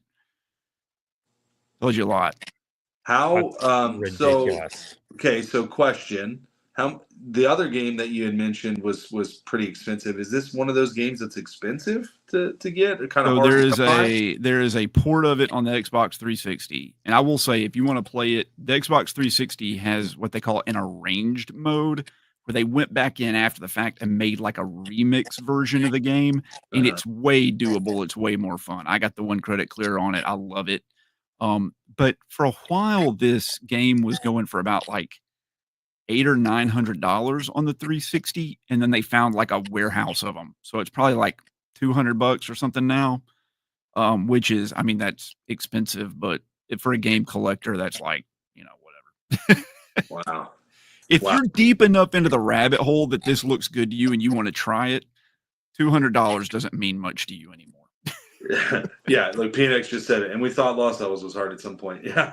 Lost Right. Levels is hard. I'm not saying Right. it's not hard. I No, would say I Lost know, but Levels it's is very funny. hard. This is just like, There's it's just a like level impossible. Yeah. It's like being you're playing soccer like when you're in 8th grade and you're like, I'm really good. Like I wanna win my local little town tournament. And then, but like the town tournament expects you to win the World Cup. like, Yeah. if you Yeah. don't win the World Cup, like you're nothing. That's what this game is. Like it's just My expecting you brain to come doesn't in. So, work that so, fast. so I was just kind of thinking about this whole game, and I'm shoot 'em ups. If you go back and watch our show, most of my shoot 'em ups were very standard side scroller, Gradius 3 type things, right? And in these bullet hell games, I just don't have a ton of experience, but they just look impossible. And one of the things, it's kind of like Kaizo in Super Mario. I can never understand the people that play that stuff. When you talk about hard games, I mean, that stuff is just impossible to me. But one of the things that I was thinking about, you said that there's only 2 people that have done this. How awesome was it when that first guy did it? And then how demoralizing did it have to be that only one more guy's done it, and he's like, yeah, you're not by yourself anymore. I mean, like, I just believe 2 people. I believe they were within like 4 or 5 years of each other. And the guy that did it the first time at the end, where I said you have to like tap left or right and just guess and like hope you guess right a bunch of times in a row. He just a was like, black I just screen, totally, right? It's just a black screen at the end, right? And you're well, guessing no, it's that not one? not a black No. screen. It's just like a Okay. confetti. It's just like confetti. Yeah. And you're just like right, left, right, left, right. And you're guessing each one of those and you have to get it right. He just did it one time and he's like, I just guessed. The second guy Wow. that did it like followed him and learned the algorithm. And it was like, actually, there's 67 different possible ways this could come out. And he like recognized the pattern and actually did it legitimately. But he never was able to do it again, as far as I know. Now people have like modded this and they now play it for score. But it's the original version is just like undoable. And they designed it that way just to steal your money. Oh my goodness. Yeah, like PNX said, this game could be used to extract information from someone. Yeah, no joke. No joke. I wish I could show you more. That first game I showed, Mushihime Sama Futari, it's a lot of bullets, but they're slow. You're like weaving your way through. This is not like that. There's no way to get around. There's no way. So the bullet from the top of the screen to the bottom is like 1 frame. So like you literally can't react. You just have to know the timing. Oh my of god, it. that's And crazy. just left, right, left. Like, Well, just, I will say this. I don't know how the poll's going to go tomorrow. Our crowd is always kind of mixed. It depends on what people really know of. But I would say if people were legitimately looking at the difficulty level of all 4 of our games, there's no way you don't win the poll because obviously these games are just stupid. Yeah. I bow to the master. I bow Yeah. So it's a battle for second place now. So with that in mind, Keith, we're going to come up to you. What's your number 1 most difficult game that's not quite as difficult as Pink Sweets, but maybe for you it is? Now, I know that Jamie's got me on these because he literally just talked about beating the Genesis version of this and like played all the way through it in a live stream, right? So for me, it's going to be Super Ghouls and Ghosts on the Super Nintendo. So Ghosts and Goblins, kind of all that same thing. This one is like Manny said it earlier. If I get to level 2, I'm having a really good day because it is ridiculously hard. Some of the deaths I find to be just so cheap. I know you're supposed to take your time and learn the patterns and make it through it. But I can't do that in this. Jamie, you'd have to crack my head open and put electrodes in there for me to be able to do pink sweets for sure. The Super Ghouls and Ghosts kicks my butt all the time. Like if I make it to level 3, I don't think I've ever seen level 3, to be honest with you, let alone the rest of the game. But Super Ghouls and Ghosts on Super Nintendo is going to be my number 1. Nice. Pretty sad compared to pink sweets. It's hard. It's hard.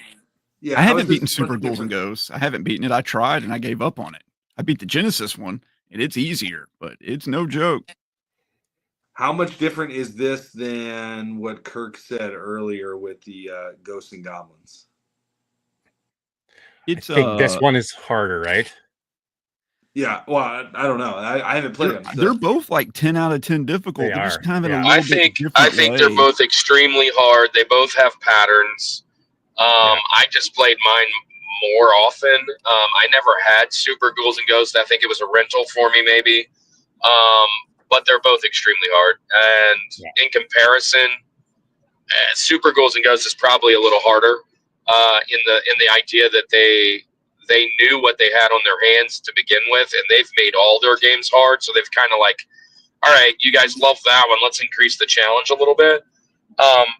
But if you like this franchise, none of these games are really hard. I've watched people just breeze through these, right? And if you played one, you played them all, type thing. And there's only a few little different mechanics in this one. It's just enhanced graphics, different levels. It's much better to look at. I'll tell you that for sure. Super Ghouls and Ghosts is a really fun game, but it is hard. It's extremely hard. Man, especially you got to beat it twice, right? Like it's mentioned in the comments there. You like all of these ones, you don't beat it. You make it to the end, like you talked about earlier, and then it's like, start over one more time. Yeah, right? And on hard mode the second time, right? Yeah, exactly. Well, the thing is about Ghosts and Goblins, like I said, they're both 10 out of 10 difficult. Ghosts and Goblins is just it's clunky. Like it's just clunkier. So like the game's fighting against you. Super Ghouls and Ghosts, the game isn't fighting against you. Like it plays perfectly. It just is harder to accomplish it. So I will also share this. I think I did this as a kid. I wanted to speed run things before speed running was even a thing. And like playing these games, you have to be a little methodical sometimes. You have to slow down and wait for the bullets to go by you. And then I just want to run through it, man. Like I want to try and get there to the boss as fast as possible. Like these type of games, platformers, role-playing games, those type of games are the ones that I'm kind of like exploring. These, I'm just like, let's see how fast and that's what makes it even more hard because you have to learn the pattern. You have to learn the timing mechanism. In games like what you're mentioning, Jamie, like having a guy think of a 67 pattern, there's no way. Like, no, that's crazy. That's just way overthinking it for me. Yeah. All right. Well, there you go. So that's a good top 4 right there. I'm going to move to my number 1, and it's interesting because this is one of my favorite games of all time. But as a kid, there were absolutely challenges in this game. These were games that got me so frustrated, but I loved the game so much. I loved the franchise so much that I just kept going back to it, kept trying and playing, learning all the secrets. Now looking back at it, like again, some of these games, if you play it now as an adult, it's not as difficult. And this definitely falls into that category. But for some specific reasons, this is my George, obviously because it's one of my favorite games of all time, but also it had a certain level of difficulty that made it very challenging as a kid. I'm going to maybe surprised that this is going to make my George my number 1. I'm going to go with Super Nintendo game. I'm going with Donkey Kong Country. Now, as a kid, dude, specifically in this game, the barrels that would move and you'd have to avoid the wasps, and that was just so frustrating. If you got it 1 degree off, you died or it messed up everything, right? So the barrels were super, super frustrating in this game. The mine cart levels were just anxiety inducing, not timing that jump right, or timing it, you knew that you timed that right, but you still didn't make the jump. And then some of those jumps that you had to like jump 6 times, like back to back to back, just right. This game frustrated me. Even the underwater level, I love the sound of the underwater level, but it had a certain level of frustration to have to keep tapping to float, until you got the swordfish, right? The swordfish made things easier, but as you were just Donkey and Diddy, this was an extremely difficult one here. I think. Now, correct me if I'm wrong. The snow levels were those were on this one too, right? Or was that Donkey Kong Country 2? If not, either way, the snow levels were challenging because you slip on that kind of stuff. There's a lot of really big challenges to this game, but in all of that, one of my favorite games of all time, one of my favorite franchises. I love Donkey Kong. He's one of the best up there for sure in Nintendo world for me. So I had to go Donkey Kong Country for my George of most difficult games, because again, criteria-wise, these were games that I loved that were also difficult too. So that's where I'm going. I see PNX, Andy getting stuck on the levels where he has to drive an unusual vehicle. That's true. I knew this. I knew this was a potential, and I wouldn't have picked it at first. But when I started researching, it was on several people's lists, and I was like, "Oh yeah." See, you always bring Donkey Kong Country up, and I'm always like, "Yeah, I didn't play it that much. Mainly, I didn't own any of them, and I know this is like way up there in your franchises and so you picking it's not surprising. I did play it a little bit with Cannon. My son's playing. His name's Retro Cannon. And he's playing through all the old games for the very first time. And Donkey Kong was one of them. And we go play like the original Donkey Kong, and we'll play some other ones. So we were playing some Donkey Kong Country the other day. And honestly, it's hard for me because I had never played it. But if I knew what the heck I was doing 90% of the time. But like the swim level, and some of those things, I'm just not very good at it. But it's a fun game, and I can see where it has a lot of difficulty. And not a shocker that you picked this one. It's not as difficult as Pink Sweets, but what do you guys think about that one? It's hard. Hey, what do you think? Donkey Kong Country's tough. All of them are tough. Even like the newer ones are a lot harder than you're expecting. I think that's what caught a lot of people off guard. Like I said, when I defined a difficult game at the beginning, it like subverts your expectations. Yeah. Donkey Kong Country doesn't look like it's going to be hard. When you first start, it's like doesn't play like the enemies are big, and like the sprites are big, and it's easy to land your jumps. And it's just like, even though you're big, your margin for error, like you said, with the barrels and like the swimming, it's just so small. And I love those games. I think Donkey Kong's like one of my favorite side-scrolling franchises ever. But yeah, they're not easy. I don't think the average person could beat one, even if they had like unlimited tries. Yeah, it is certainly tough, and it's frustrating. But it got so much to the point that I started like learning where all the secret barrels were, because specifically in like the minecart levels, if you jump off like the first cliff, there's a barrel that skips you the whole level, which is fun to know. But yeah, it's definitely challenging for sure. And I had this as a kid, and I remember enjoying it and having fun with it. So when I got it as an adult and put it in, and then got to the minecart level and could not make those jumps, I was like, I remember playing through this and enjoying it and having fun playing it with a friend. I can't even make it halfway across the minecart level now, like the first minecart level. Like, I don't know how I did it as a kid. Like, I don't know. Yeah. Definitely a difficult game. Hey, thanks for being here, Steve Craig. Thanks for coming in, man. See you next week. We're starting music. Yeah. Thanks, Steve, for hanging out, brother. Yeah. All right. Well, that was my number one. We have one more George to go. Kirk, you're going to go up for your number one most difficult game. All right, man. Let me turn the light on and get in here. Listen, you can kind of see a pattern in what I'm doing. You could probably figure out where I'm going. It's been mentioned in the chat a few times. And even RNG said it was not a hard game. But, man, I I beg to differ. We're going with Rash and Zitz, man. We're going Battletoads. And for multiple reasons. As a kid, I hated that turbo tunnel. I could never get the jump or the ramp was up in the air. I consistently missed that ramp. And when I finally did it, maybe, handful of times, 20 times in my life, you then get to the snake pit, the rat race, and everything else. And then don't mention when a friend comes over and he wants to play with you. It makes it even harder because if one dies, you both die. There's one hit kills. There's things that take your energy. There's jumps that you think you made and you don't make. But I will say this. I love the game. I wish the franchise would have gone further. It had such great potential. Being a Ninja Turtles guy, being a Biker Mice from Mars guy, being someone that just loves these anthropomorphic animals in these video games. They could have really done a whole bunch with it. They had the one with the double dragon and whatnot.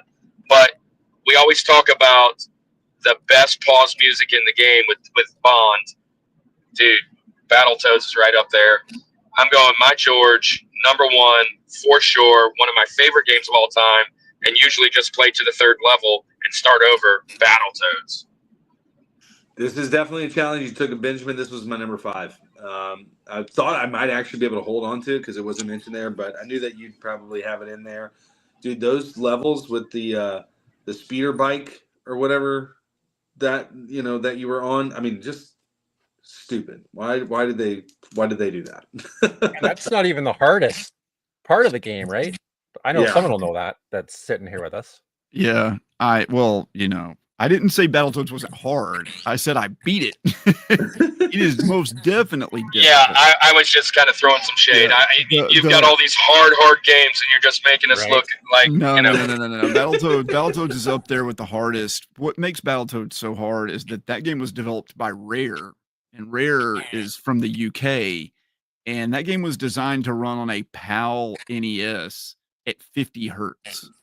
When they ported it to the United States, it runs at 60 hertz. So it's actually running a little bit faster, which is why the turbo tunnel is so hard, and the rat race and the wheel chase. The wheel part of it, where the little spheres chasing you, that's the hardest part of the game.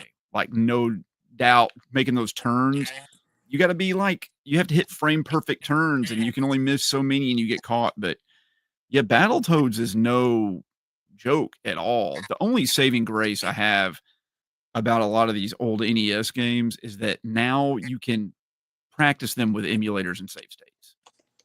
In some games, like I went real hard on arcade stuff. You can, but you kind of can't. You just got to do the whole thing in one go.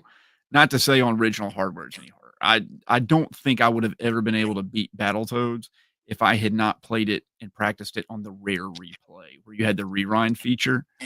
I would just rewind those sections over and over and over again and practice until I could do it basically with my eyes closed. And that was the only thing I had.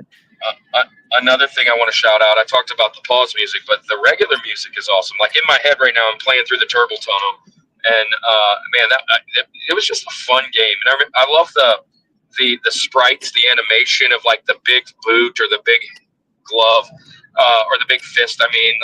It was just a really fun game. I see Kevin, my guy in the chat, he said he beat all these games, but he hasn't managed to beat Battletoads. So that's a testament. I can say I got that one at least. There you go.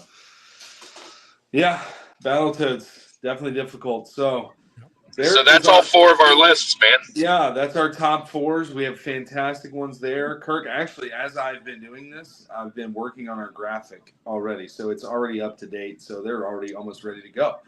Nice. So what we're going to do, though, we're not done with our mountains yet, because we're going to move to our next segment, which we like to call the Benjamins. Now, it's widely been speculated that if they were to add a 5th face to Mount Rushmore, they were going to add Benjamin Franklin on there, although he was not a president.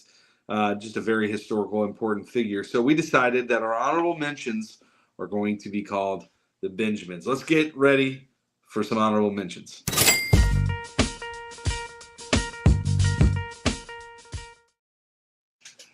So now here's the thing with Benjamins. Benjamins, like I just said, honorable mentions, but we add in a little twist. Okay, so our twist here is we cannot repeat any games that have already been mentioned tonight in our individuals. We're each going to pick 4 more games that just missed our list, but they also cannot be repeated within the Benjamins. So what you guys in the Summit Squad are about to get is a fresh 16 of difficult games for your viewing pleasure. I don't know what I was going to say there, but that's where we're going to go, and we're going to keep that same order, but it's going to snake draft around. So Jamie, you'll go first, then Retrocart, then me, then Kirk, then it'll be Kirk, me, Retrocart, RNG, and we'll snake our way through that until we each get 4 picks, right? So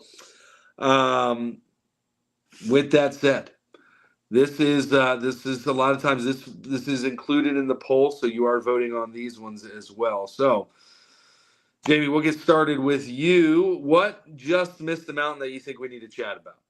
So I picked a game that a lot of us have played. It requires more manual dexterity than any other game I've ever seen. And I'm picking Super Monkey Ball. Man,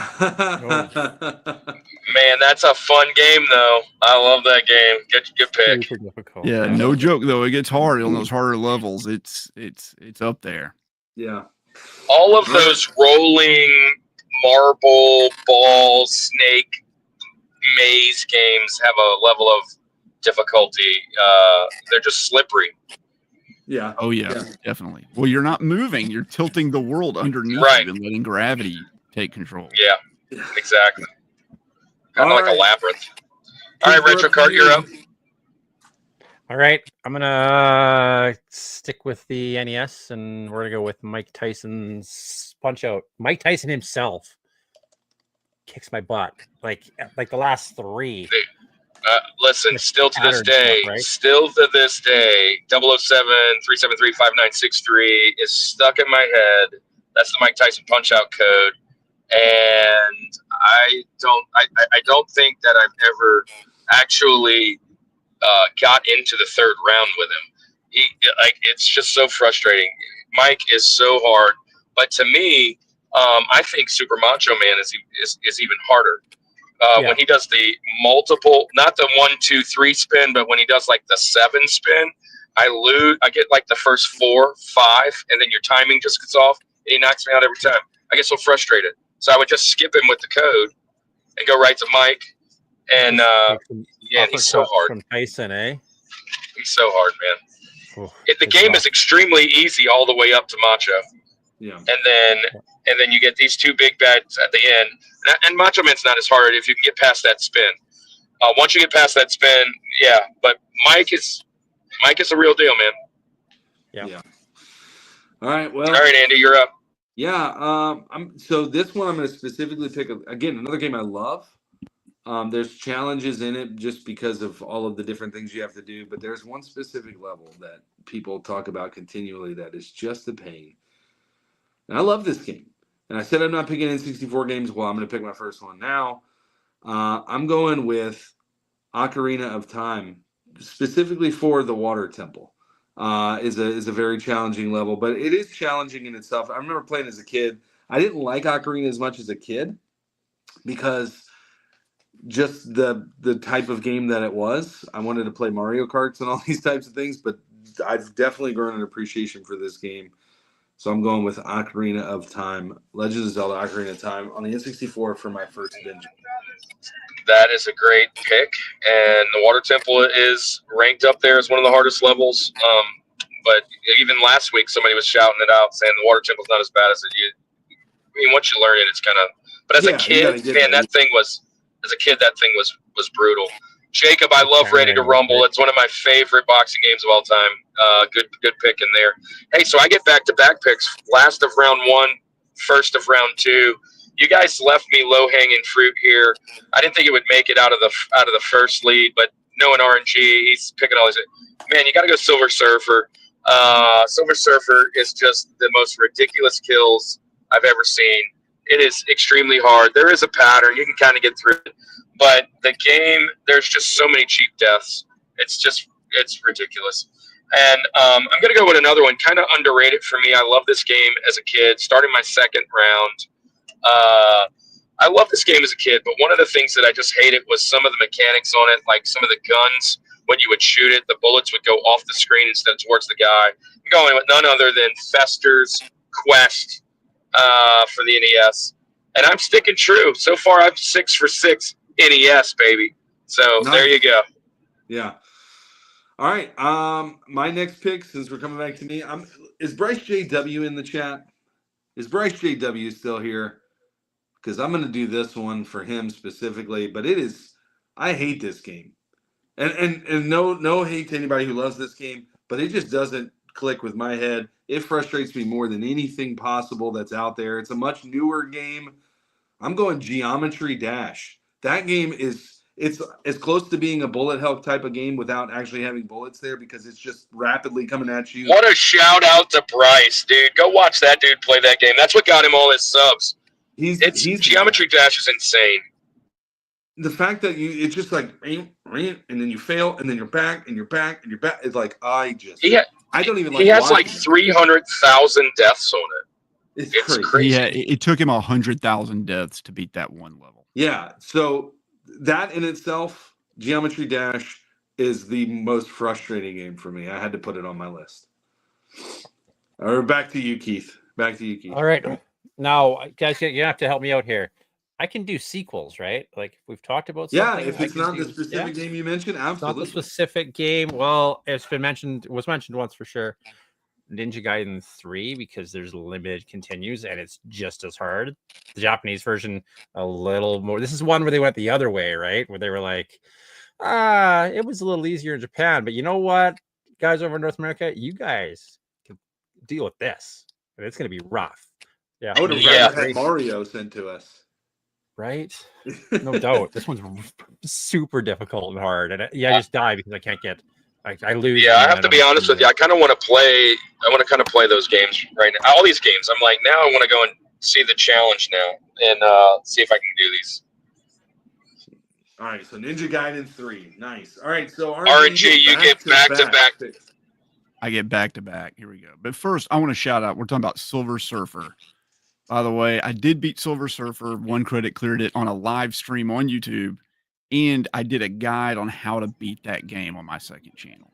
Nice. If you ever want to beat Silver Surfer, go over to the second channel and there's a video on this. But my pick, I'm picking something that everybody thinks is easy, but me. I suck at computer RPGs. I'm real bad at Western RPGs where you have to think outside of the box and these like Dungeons and Dragons style games. I'm picking freaking Divinity Original Sin 2. Everybody says it's the easiest game in the world, and my 100 hours of playing this in co-op with my wife just involved us sitting on the couch with our phones out trying to look at walkthroughs. And every time we would look up something when we got stuck, we're like, we never would have figured that out. We never would have figured it out. And then everybody in the comments is like, this is the easiest game ever.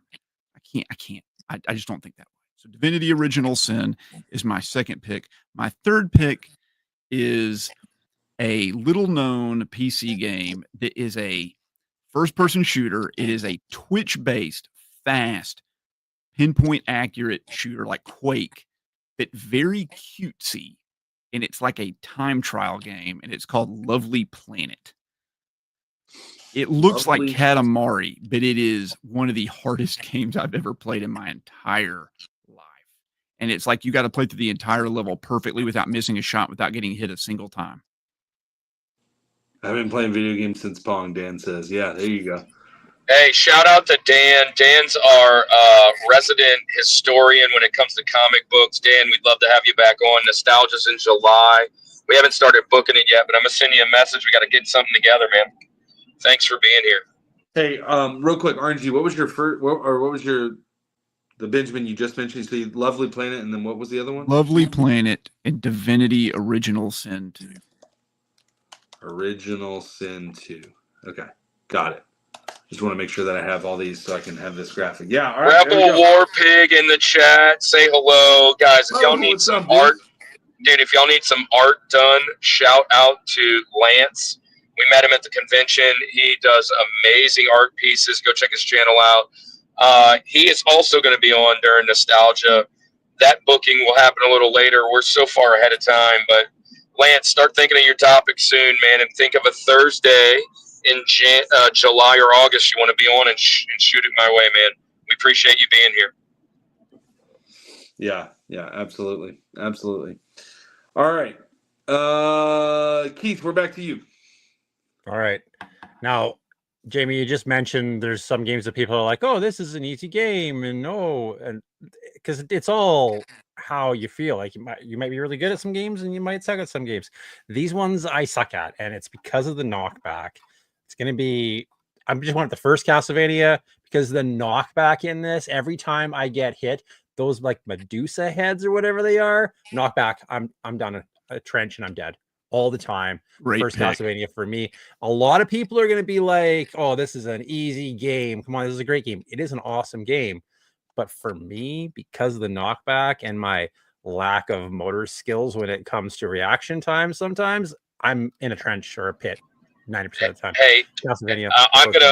I'm gonna second that with you, Keith. I put this right next to Ninja Gaiden. I remember having both of them at the same time, and some of the mechanics are just very similar with that whole, falling in the hole and not timing the jumps right and getting hit back. But those Medusa heads were something else when you were like 10, and I was just frustrated with them. Love the series. Game, good pick. But really difficult for me personally. Yeah. All right. I'll do my next one. I'm surprised none of these got mentioned yet. Maybe just because you guys are way better at these games than I am. I'm not going to pick a whole franchise of games because that would just eliminate all of these. But to me, you can honestly, I guess some of them are easier than the other ones. But I'm going to pick Mega Man 3. I'm going to go Mega Man 3. I don't know. I mean, there's a couple different ones that are different, but I just remember at the time of playing this game, the Mega Man games in general are just so challenging to me. I think maybe they've got, I did a little bit of research and they said, I think in the X ones, they got a little bit easier, I guess, because of the controls or whatever. But yeah, some of these early Mega Man games were really, really on the more difficult side. Yeah. Hey, man, I was about to get a little mad at you because you knew I was bringing one on. I had to bring the Blue Bomber, and you were about to take my last pick. So here you go. My last pick for third round, my first pick for fourth round. My number one will be Mega Man 1, the very first one. It's by far the hardest out of all of them. And especially with that electric guy before you know to do the pause. He's extremely hard. The jumps are off. It's slippery. It's just a really hard game. And number 4, coming in number 4. Oh, and Retrocart and Warp Pipe and all those guys did a really fantastic job shouting that out on their Blockbuster rental not long ago. And I was like, yeah, it's definitely a hard game. And I love that game. Yeah, it's so slippery. And my number 4, finishing this list off, a game that frustrates me still to this day to no end. I tried playing it the other day just to have a little bit of nostalgia.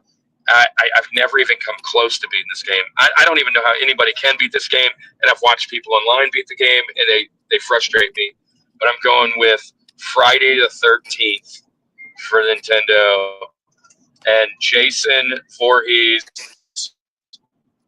yeah, he's just as bad in the game as he is in the movies. He's impossible. I can't stand it. So that's my list for the week. Bryce JW said he's back. I just want to let you know on my Benjamins, I picked Geometry Dash. Bryce, just want to let you know. That was the Yellow Devil in Mega Man. Yeah, Kevin. All right, my last pick. I hated playing this game in the arcade. It just, I don't even know if I could get past the first level. I mean, again, arcade games designed to take all your money. Again, another big franchise of games here, but I think I'm going to go with the original one. I'm going Metal Slug. Metal Slug was just, again, bullet hell, bullets everywhere. I was like, I put my quarters in, I died, and I was like, I'm gonna go back and play The Simpsons, or I'm gonna go back and play WrestleMania, or I'm gonna go back on Hydro Thunder. Like, I'm gonna go do something that I can actually be a little successful with. But yeah, Metal Slug, super challenging in the arcade. Hey, look, I just want to shout this out, Jacob. I can remember getting the first like jump scares, and the first one for me, because Jason just comes out of nowhere all the time, was rowing that darn boat on the lake, Crystal Lake, and going to the cabins there, and he just kind of like flies across and hits you one time. Dude, I remember as a little kid, I jumped out of my socks. Yeah, I totally agree. And then Dan right here, Dan and RNG are having a good conversation about Neo Geo games. Dan is an extremely great collector, RNG, of comic books. Some of the most expensive comic books I've ever seen, along with some of his buddies over on the Spine Ticks channel. They've got a lot of that cool stuff. So it does not surprise me he collects Neo Geo games. I love people that love to spend money. I just love seeing people spend money. Nothing makes me happier than see somebody drop like $7 grand on something. Yeah. All right. Keith, your last Benjamin. What you got? My last one. I got a whole list of them here that we missed. There's a lot on here that could be really good, honorable mentions. But I'm going to have to go with Super Star Wars The Empire Strikes Back. Nice. Just because of great the spawn pick. rate. There's so like sometimes like the bosses are easier than dealing with the spawns coming at you in the level. It is super difficult. A fun game if you enjoy that type of punishment, but it's a rough one. And yeah, it's one of the more difficult Star Wars games for sure. So yeah, Super Star Wars Empire Strikes Back. Nice. Yeah. Hey, just a quick shout out, Minorum, welcome in. I'm not sure if you're one of the guys on the panel's friends, but welcome. Thanks for coming in. Yeah, Minorum is my biggest channel member. Oh, Well, nice. there you go. Thanks for bringing that together. Well, thanks for being here, Minorum. Nice. All right. The last pick of the draft, the final one. No more hard games can make the list. RNG, what you got? I got it. I have to go with the classic. The game that I know of that requires more perfection to play it right. Everybody's had an experience with this game. It's a classic arcade game. It's Ikaruga. Ikaruga. Classic. Yeah, totally. I played it just the other day. Absolutely. Just the other day. It's a classic. It was on the GameCube. Anyway, you play as a ship and you have a polarity. You can be light or dark. When you're dark, you deal extra damage to light enemies, and dark bullets can't hurt you. And when you're light, vice versa.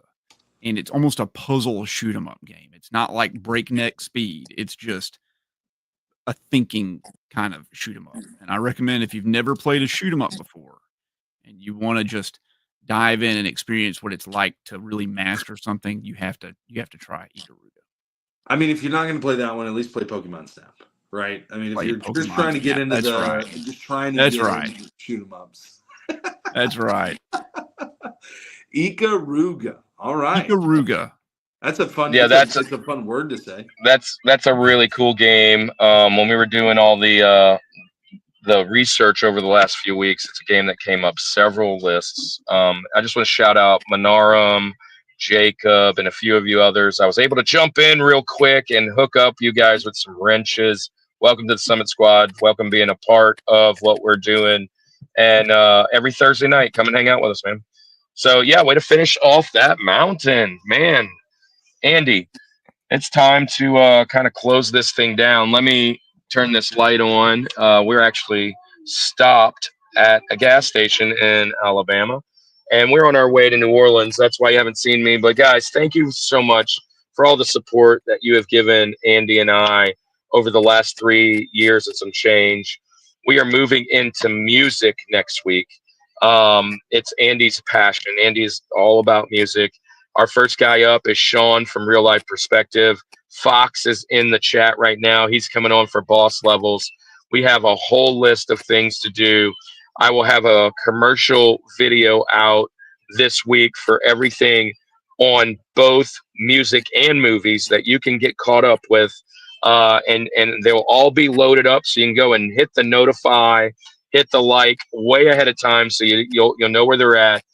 Also, tomorrow, as you've heard us say throughout the night, we will have our voting up. So if you go over to Instagram and on YouTube, vote who has the best list. Obviously, if it's the hardest games, RNG's winning this. I'd be shocked if he doesn't. I think, but if you're going to take it, if you're going by nostalgia, if you're going by just your personal list, go over there and hit a vote. A lot of times people forget that to vote, they just hit the like and go, let's support. That support, great. But we're trying to see who wins. Last week, Retro Wolf won by a landslide. And Andy and I, technically I beat Andy by 1%, but we both only had one vote. And so with that being said, one thing that would really help us out, we are less than 400 hours away from monetization. When this time around in November, we were like 2,000 hours away. You guys have been supporting us so awesome. We appreciate it beyond belief. Keith and Jamie, you guys are welcome anytime in the channel, in the chat, and definitely on the show. Before we head out, 27 people here, now 29. Let everybody know what they can do to find you, what you have coming up, what's the plan, and share something with them so that they will come on over to your channel and support you. Jamie, why don't you go first since Keith went first last time? Okay. Well, I am RNG Gamer. I play all my games randomly. I have 2 channels on YouTube, RNG Gamer, RNG Gaming. You can find me by Googling RNG Gamer, or you can go to rnggamer.com. It's the same on Instagram, Facebook, X, all the social medias. I'm around. And if you see me at a convention, I make it out to a lot of those. Come out to a convention and say hello. Nice. Hey, Minorum, you did miss it, but that's okay. You have time.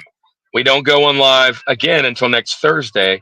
So sometime tomorrow, tonight, throw that thing up and see if you can catch the replay.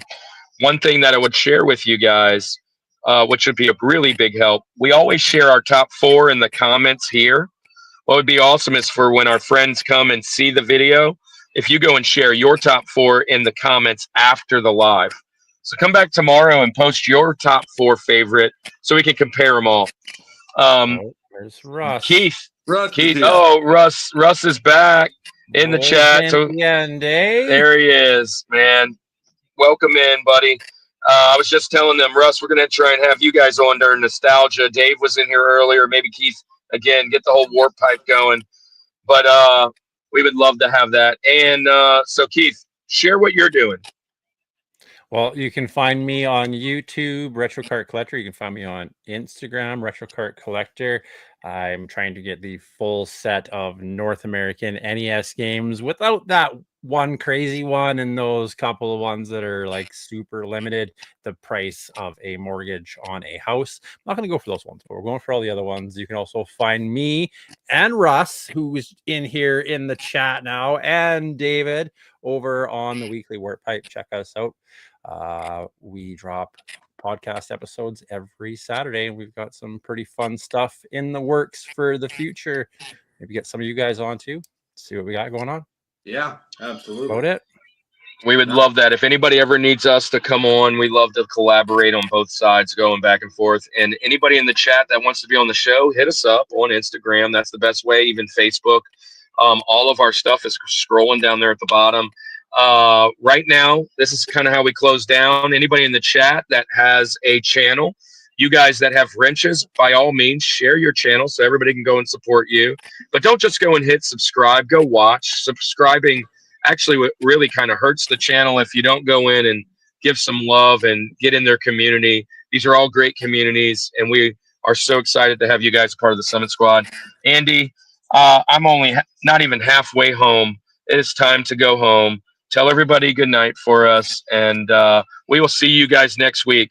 And guitar solos is going to be the chat. Yeah, guitar solos next week. Well, again, Jamie, Keith, It's a pleasure having you guys on the show. Thank you guys for hanging out tonight, talking about difficult games. I'm going to go play a really easy game to try to lower my stress level for the night. It's a good idea. We'll probably go do that. But anyway, let's say goodnight like we always do. This is the Rushmore Show, where it's all about your top four. And nothing more. Nothing more. Peace. Oh, gosh, there's no outro video set. Give me 2 seconds to put an outro. No. Oh, this is the fun of life.